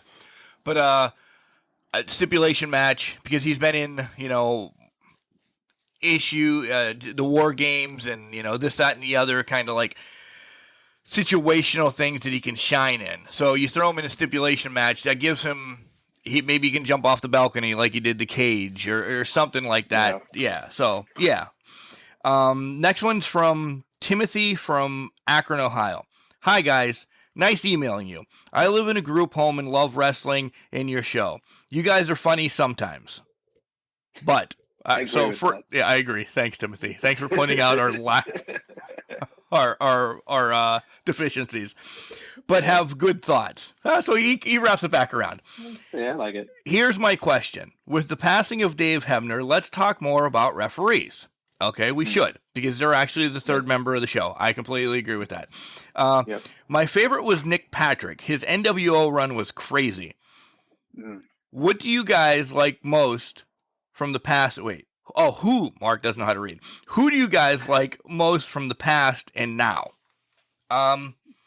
Timothy brings up a great point. There's always that extra person in the ring that we don't give love to. Sometimes we make fun of them, but you heard on the spotlight shows and stuff like that, that the indie kids that are just learning, always say it's amazing to have a great referee. If you worked with one referee once, you understand his tendencies and his or her tendencies in the ring, this, that, or the other. So maybe we should give more props to referees and not, making fun of like Daniel Spencer from OVW and Impact or CJ Sensation. We'll still make fun of those guys. But we should call out the Aubrey Edwards for looking great, or this one, or the Brian Hebners and like that. So I will answer first.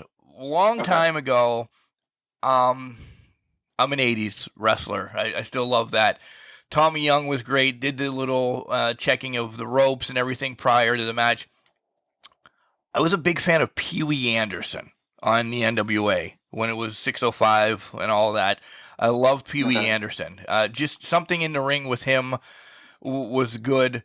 And I'm a nerd. I mark out for and everything. I love Aubrey Edwards. So old school Pee Wee right now, Aubrey Edwards.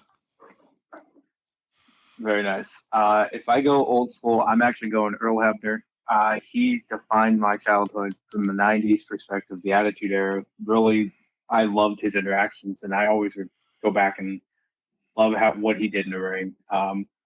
Didn't love the Earl Hebner-Nick Patrick match, but let's give that props while we're walking through this. But if I go currently, I'm tied with Aubrey and Bryce Remsburg, because I think Bryce is doing a phenomenal job. Both of them sell the matches with their facial expressions, and they really add to the match.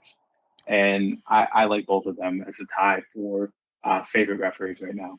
Sometimes Remsburg's a little bit too over the top for me. He's great, but sometimes it's way over the top. He might be way over the top, but you know what? I love it because it's something you don't see from the referees that often. So I'll take. I personally love that over the topness of it. Yeah, myself. Timothy, thank you for emailing us. Keep them coming in. That's awesome, buddy. Thanks for throwing us under the bus too for not calling out referees a lot. So good for you. You're a true fan. Yeah, he's a true fan, and thank you for the critique. We'll take it in under advisement. Maybe add them in a little bit more. Yeah.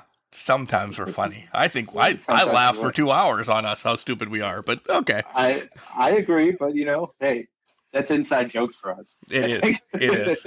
We can't let everybody in the inner circle. We can't. Exactly. Next one from David from St. Louis, and it kind of jumps on board what's going on now. He starts with, wow, what a fucking week in professional wrestling. So thank you for talking Can Crusher, first and foremost. I'm sure you guys are going to talk about Vince. Yes, we did. So I will ask you, is this the time for Brock to have the titles?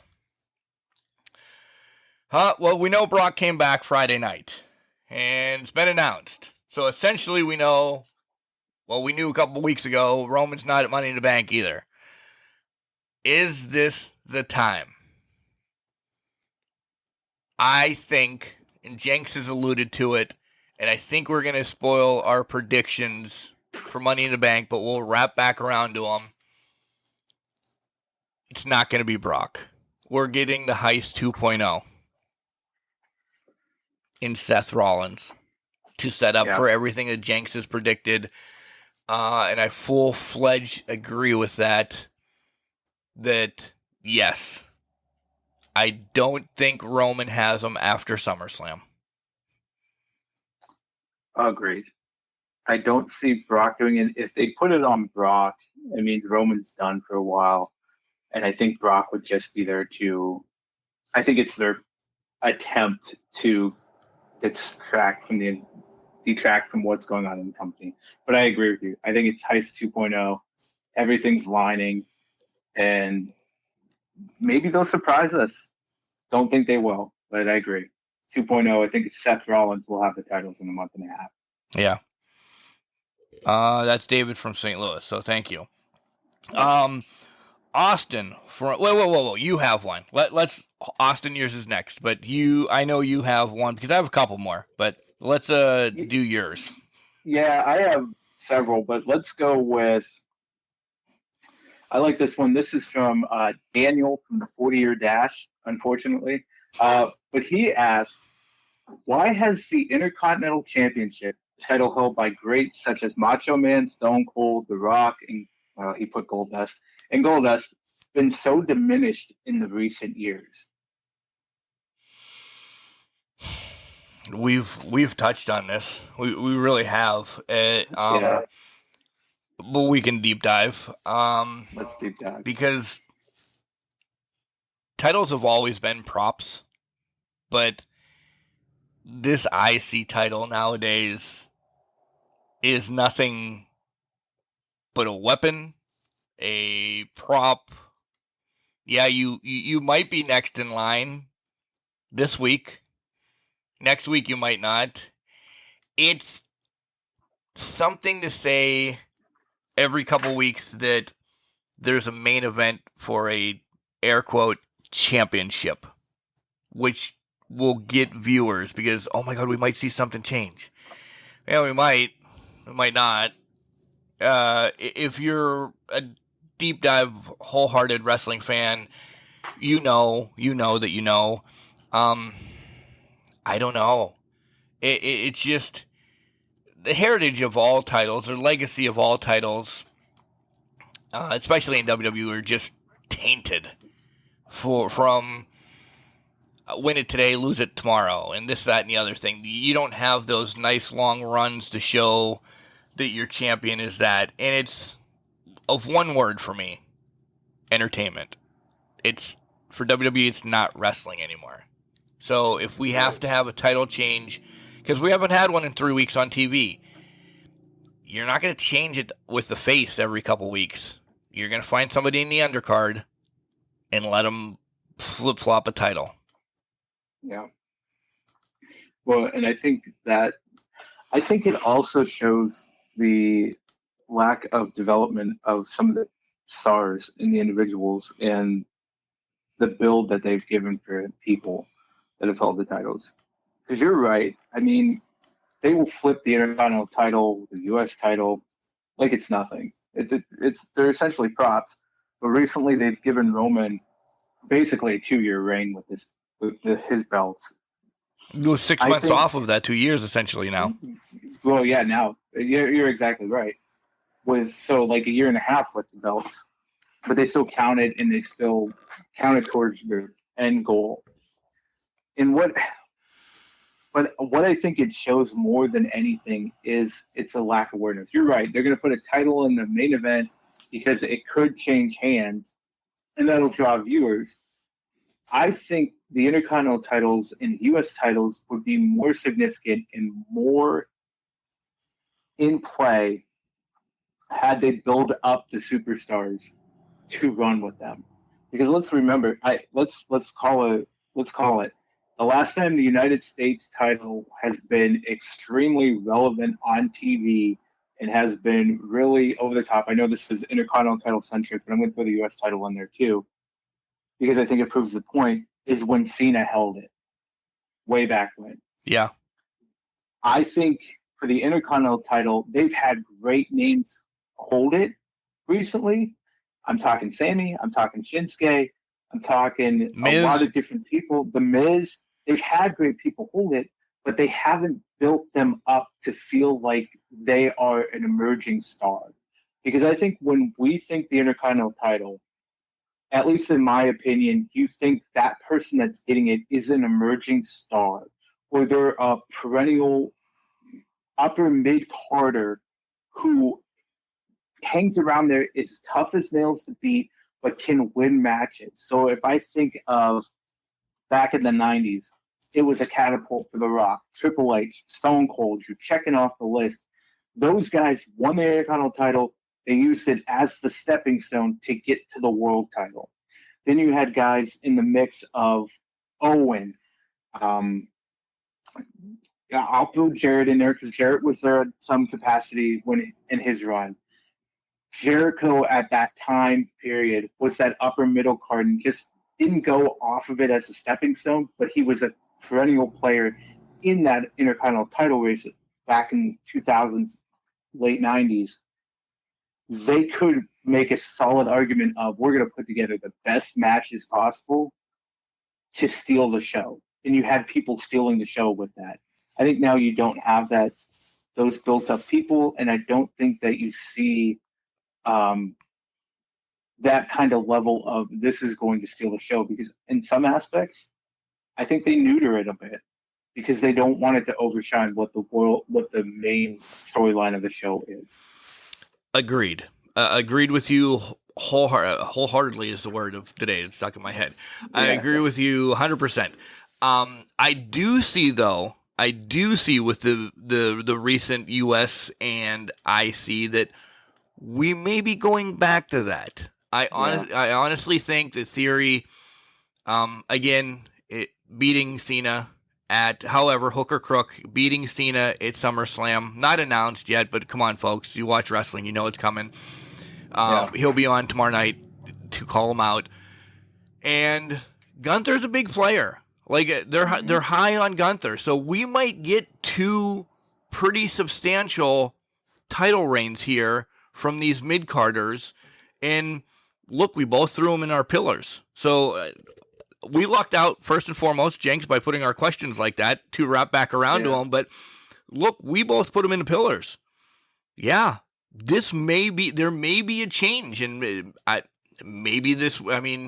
they both won the titles prior to everything that's come out this week. But maybe there was writing on the wall saying, shit, we gotta change some stuff. We have to do this. We have to do that. So that might be it. It really might be the reason this happens.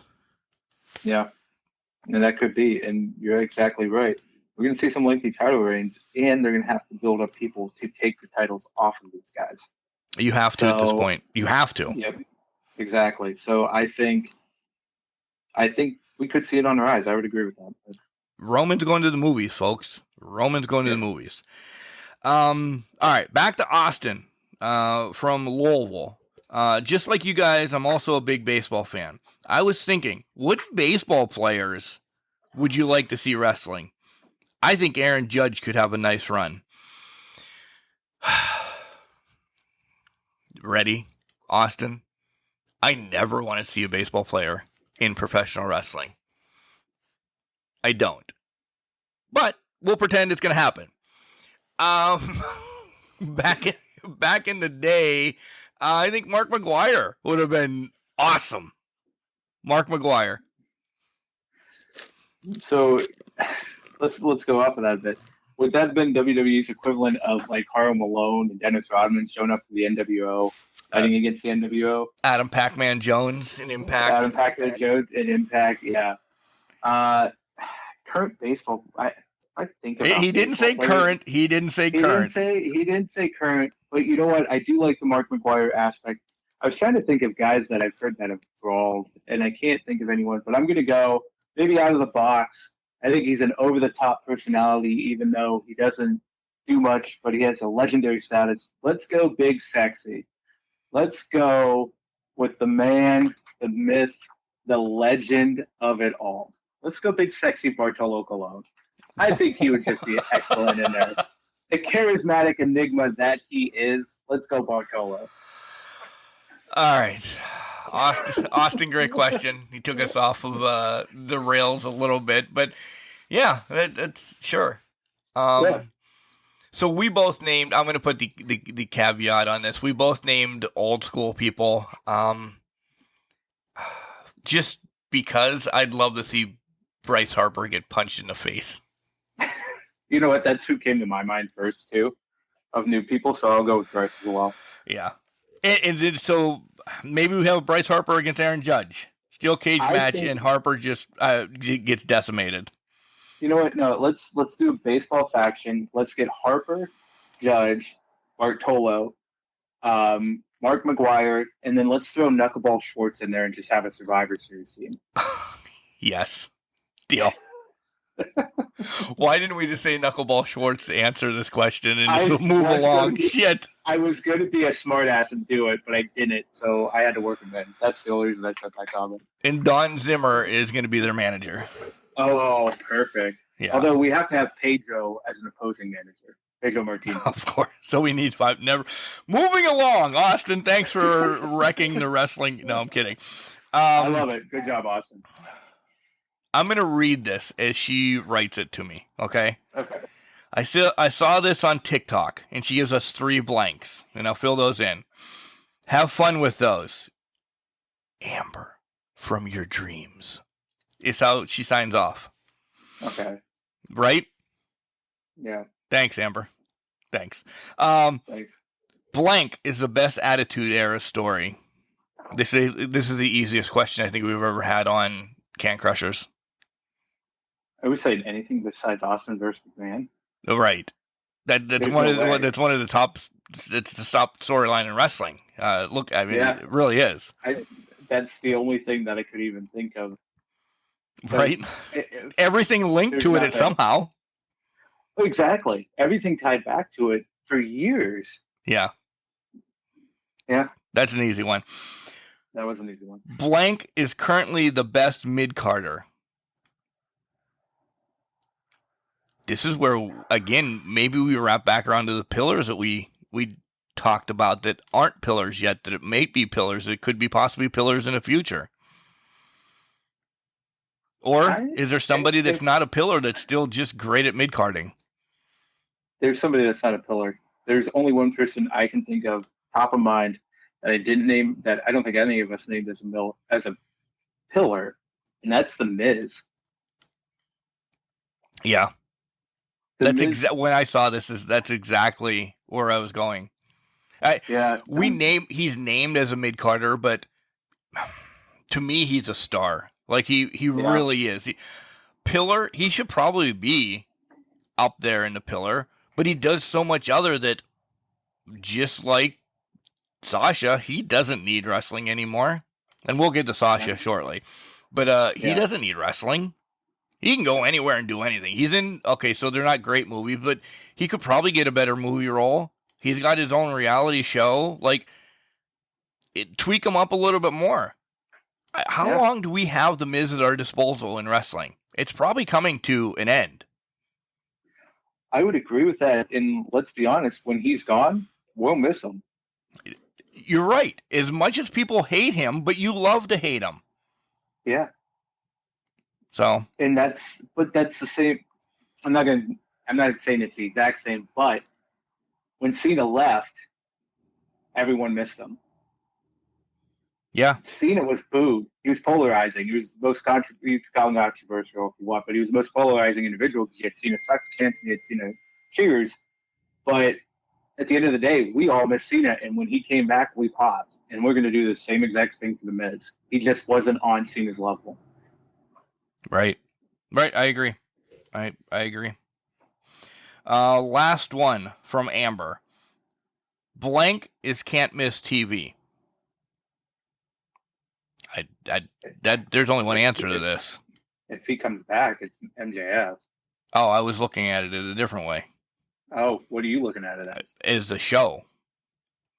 Oh, as a show? Yeah, Okay, I mean, you took it that way. You took it that way. Yeah. I completely support that idea. Yeah.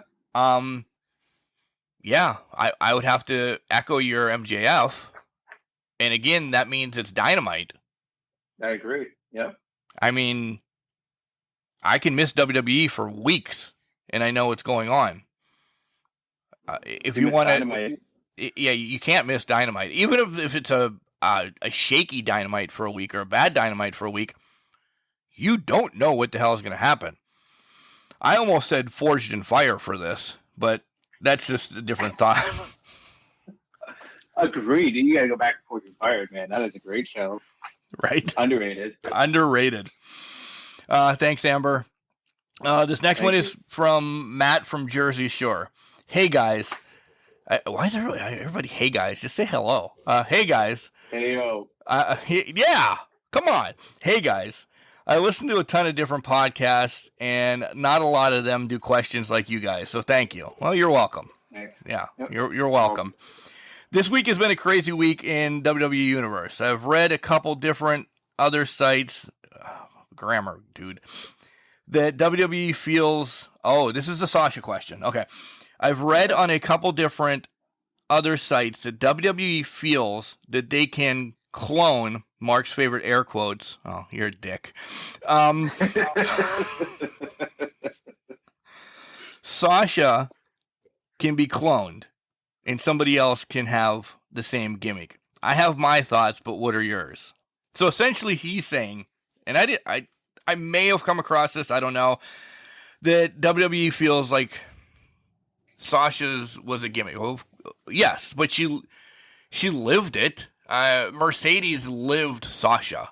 I think that's a pedigree from her family, Snoop Dogg, this, that, and the other thing.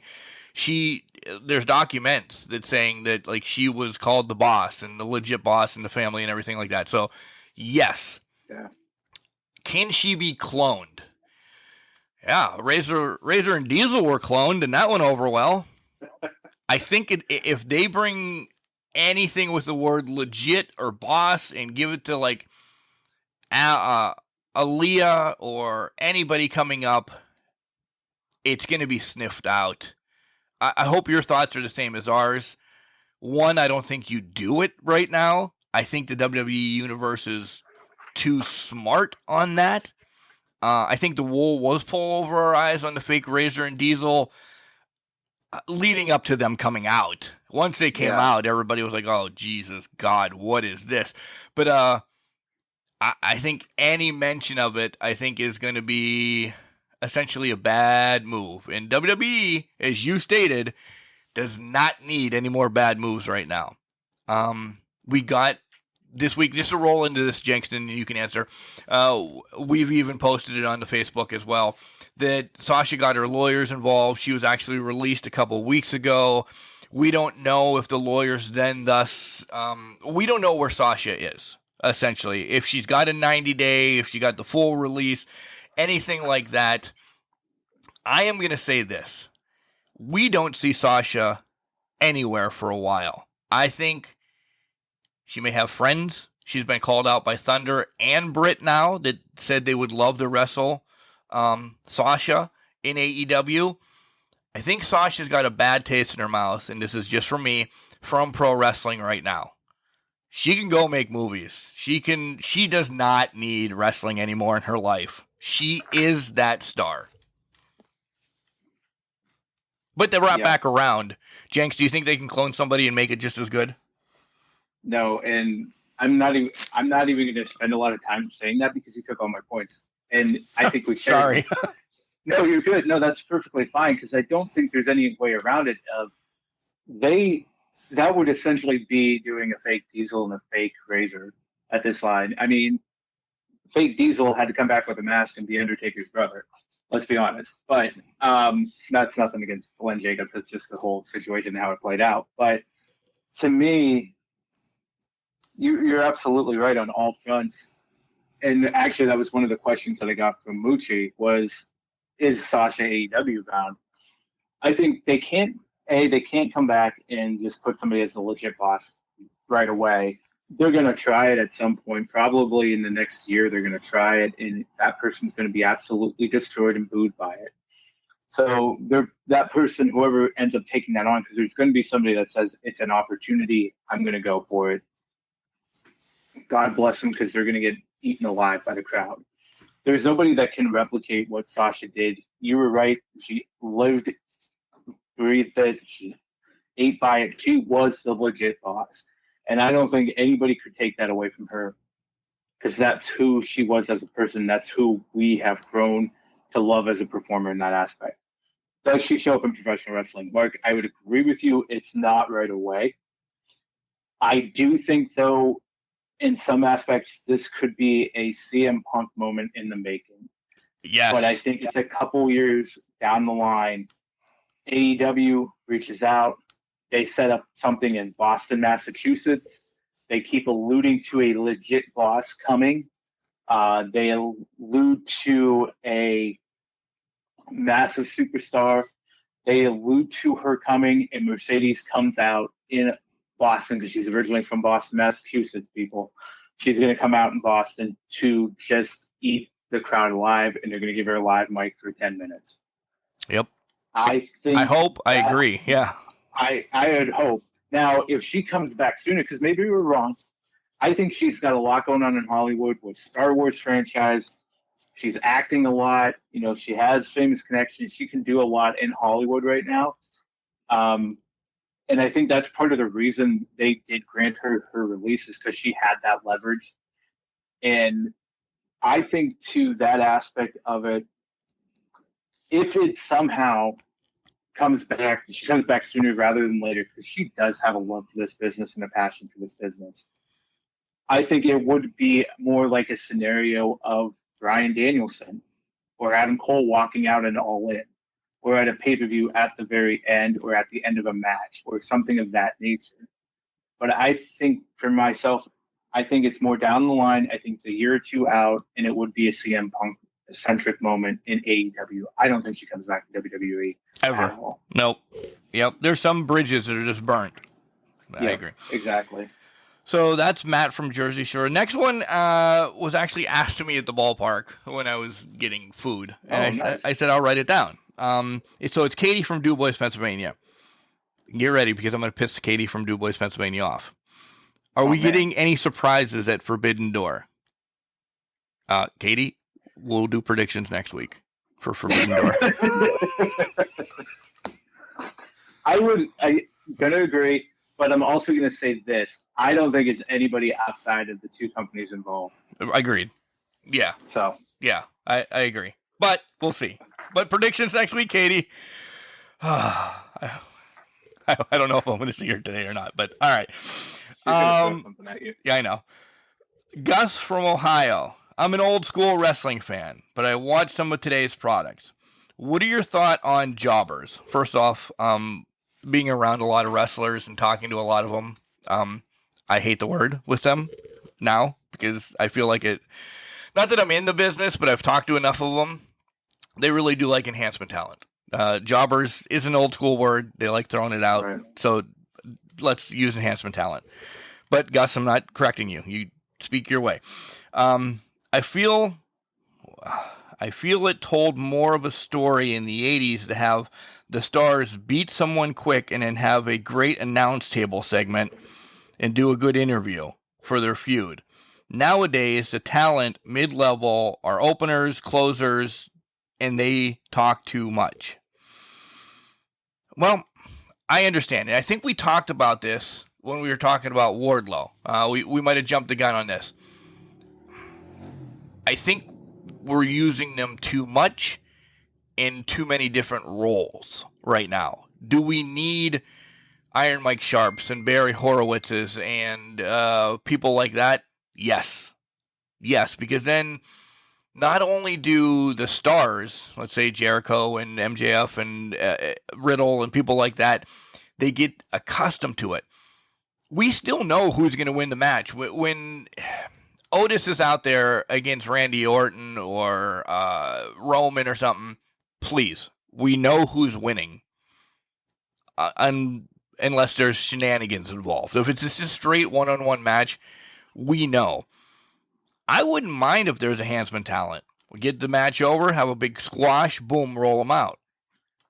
But with them building up AEW Dark and stuff like that, I think it does hurt them. And one that I will always bring to mind, Dante Martin gets squashed. But then next week he gets a TNT title match. Because one was on Dark that maybe everybody doesn't watch. But he's getting wins on Dynamite. I don't know. They don't know what's going on with Dante Martin. Like, he's in high-profile matches. But he never wins on TV. Yeah. So I agree with Gus. I think we do need more. That was a long answer, by the way. I'm sorry. No, you're good. I would completely agree. I think at the end of the day, I think the magic of enhancement talents has lost has been lost because there's one instance that I remember, and you can argue with me if you think it's enhancement or not, but there's one instance at the time where it was such a big monumental surprise that nobody saw it coming. And I'm going to loop him into this content, even though he grew into a star. I go back to Santino Razor Marella. Ramon. Oh. No, well, Santino's good, but I'm going back to Razor Ramon, 1-2-3 Kid. Yep. X-Pac, Sean Waltman, whatever you want. That win blew the roof off the joint. Nobody was expecting it. Nobody thought it was going to happen. They thought it was a squash match for Razor, and he lost the match. I think if it's done correctly, I'm not saying they need to go out every week and give one of these guys a win on national TV along those lines, but I think if it's done correctly, it can almost shotgun or explode a talent that you really love and put them in a better position than, because arguably I think both Scott Hall and Sean Waltman won from that scenario. Oh, agreed. Both grew from that scenario and it enhanced both of them. So I think if it's done correctly, it's great. But I also believe that nothing is, they're just lost the mystique because it doesn't carry the same weight as it used to. So I would be in the agreement of saying it's just not what it used to be. And enhancements are just there as, I don't want to say disrespect them as a body, but it's just, they're there to just be there. There needs to be a little bit of a shock and awe value with them. But they're just nowhere near that right now. No, I agree. Gus from Ohio, thank you. I have one more, if you have any, and it's actually the one from Cody. Do you want to hold that? Do you have one more or anything? Let me see here. There's a joke one. I have one more. I think this is a good question. The Cody one I'm not sure of right now. I can't think of it off the top of my head. Oh, I have it. Okay, you got it. Okay, good. Oh, paraphrased, but I have it. Okay, as long as you got it. So this one was actually interesting from Dan. And this is centric around Keith Lee. Why do we think Keith Lee's not being pushed to the superstar level that he's capable of? That's a great question. That really is. Like, he was brought over and everybody went nuts when he came out. And now he's just, is he lingering in a tag team? Essentially, we're getting him against Swerve real quick, I think. Yeah. Oh, yeah. But who needs the bigger win there? They're both really fresh in AEW. They both need a win because they're just put it on the back burner. I don't know if I have an answer to that. I don't know if I have an answer of why he's not being pushed, but I will answer to what you just asked. Who needs to win? I think Keith Lee needs it more than Swerve. Because Swerve, I think, has been more established in AEW than Keith Lee has. Swerve, in my opinion, I think he's done more to prove that he's a great talent and can be a formidable opponent than what Keith Lee has in AEW right now, just based on booking. So AEW got Keith, as of right now, I'm saying this, AEW got Keith Lee for the pop value and has not used him whatsoever. Yeah. And that's a shame. It really is. But he came in at the wrong time. And I hate to say that. I mean, look who was before him and right after him. Monumental, I'm not saying better, more popular than him at that time. He had a huge comeback from Punk. He had Andrade. I'm throwing this all around. Like, within months of him, Punk, Andrade, Adam, Bryan. Where do you put this poor gentleman then? Yeah, nowhere. I mean, he's not fitting into any title plans. He wouldn't, but I think he would be a serviceable opponent, maybe in the TNT title reign, maybe in the All Atlantic. But to your point, they've brought back so many high-named individuals. Keith Lee it was not good timing for him to come back. And I just feel like, to be honest, maybe I can't answer this question. I don't think Keith Lee can be pushed to a superstar level when you have that much talent already at that level. Yep. At some point, people are just not going to achieve success because you already have talented individuals in there based on when they fall through. Now, you can make the argument that, hey, Danielson's not going to be too much in the main event picture because he put Blackpool Combat Club, but that's still taking time. That's still taking TV time. And you have Moxley and Danielson in that group together. And we didn't even think of this person for the pillars. Yuta's in there too. Yeah. So there's a lot of great talent in that little area, and that's a great story to be told. And they're telling it with, 10 other individuals between Jericho Appreciation Society, Kingston, Ortiz, Santana, and them. That's a whole segment and a whole story that's being told. So that's a blockade. If you want to talk about the title picture, we got interim championships. We got Forbidden Door happening right now for blocking people. We have, and I'm saying blocking people not in a bad way, but there's just so much happening at the top and so much happening on the card. Keith Lee just cannot be pushed because I think the blockade's in there, not intentionally, but he can't break through that blockade. Agreed wholeheartedly. Yep. All right, my last one, and then we'll give the Jenks if he wants to talk about anything because I got nothing else. This is from Cody. You've heard Cody on the show a couple times, Cody Hetrick from the 40-Year Dash, and he asked us this off air, but we're like, no, we're not answering it.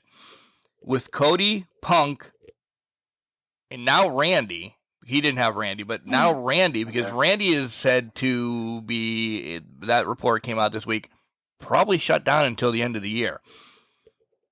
All on the shelf. Who does it hurt more, AEW or WWE? I kind of paraphrased that. He went a little bit deeper, but that's essential part of his question.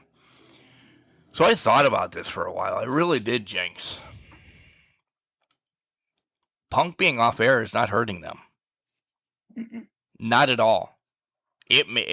Punk hurt, we feel bad for him. We're going to miss him. But we know he's going to be back. He's the champion. We're getting another storyline out of it. They could wrap back around. Is it the path that AEW wanted to go down? Probably not. I feel it's hurting possibly MJF if this was going to be a quick firing and rehiring and Punk taking over like we all thought.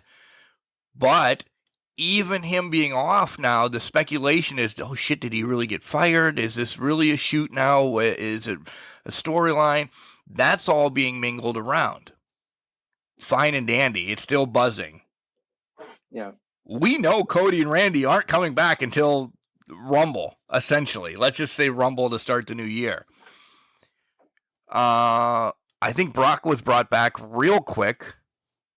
Like Monday night, they called, hey, can you live in Minnesota or you're close to Minnesota or whatever? Can you please be there?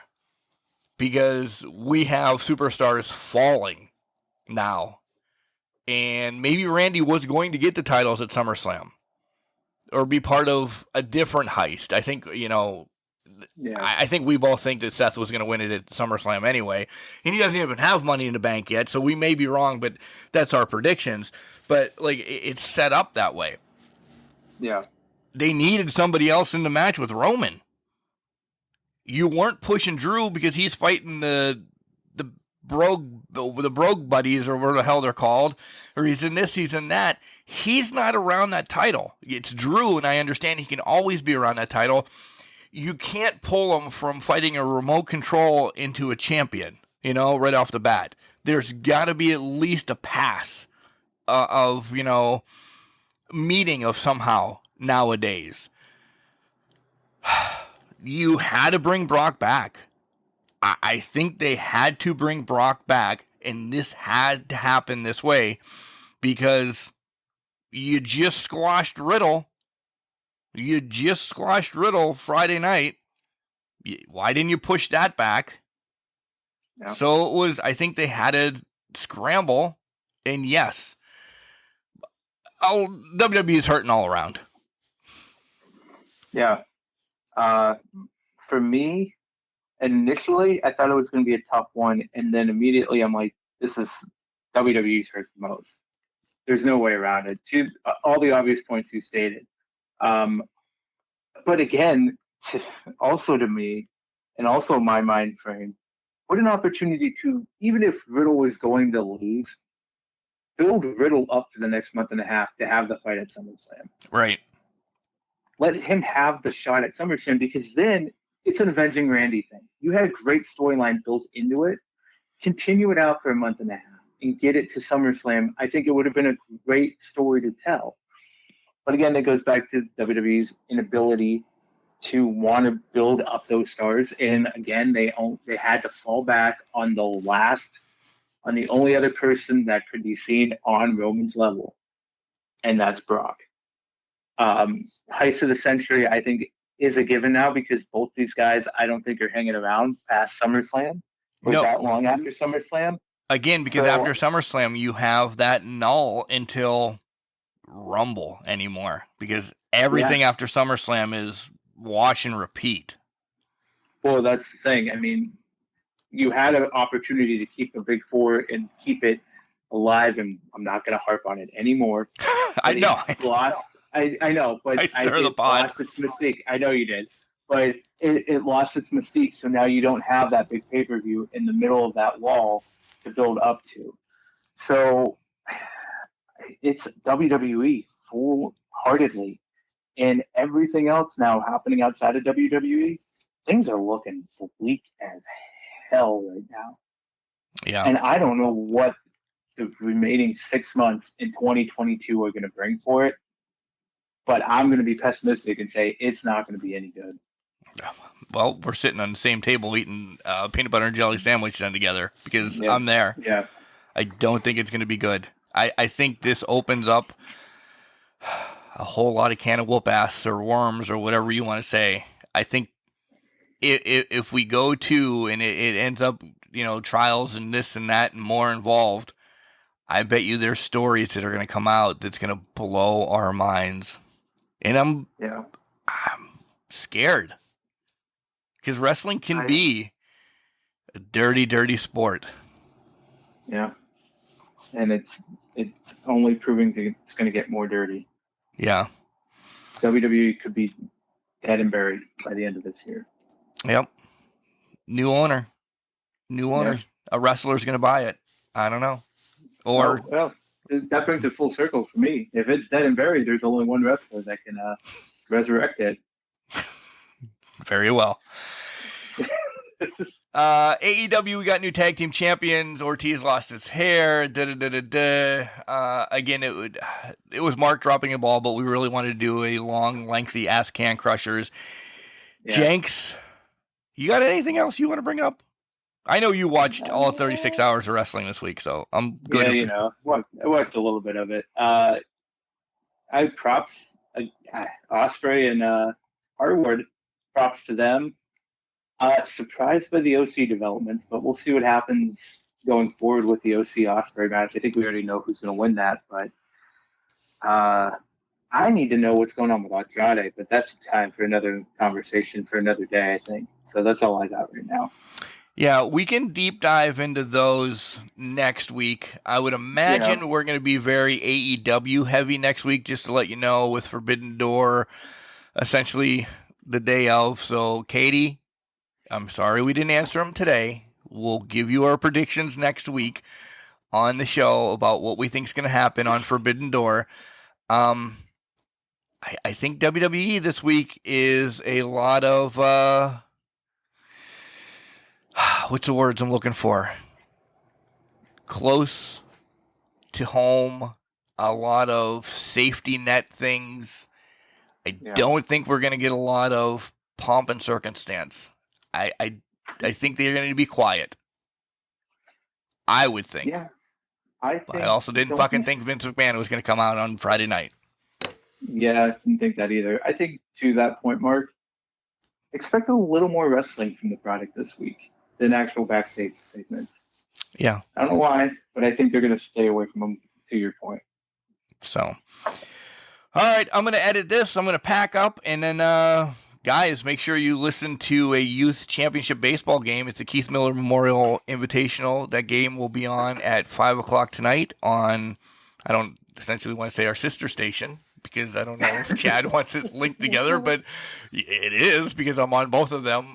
Slugger Sports Network on Live 365. Download the app, head on the internet, and just type it up, Slugger Sports Network, and you'll hear sports across the board. So super excited about that.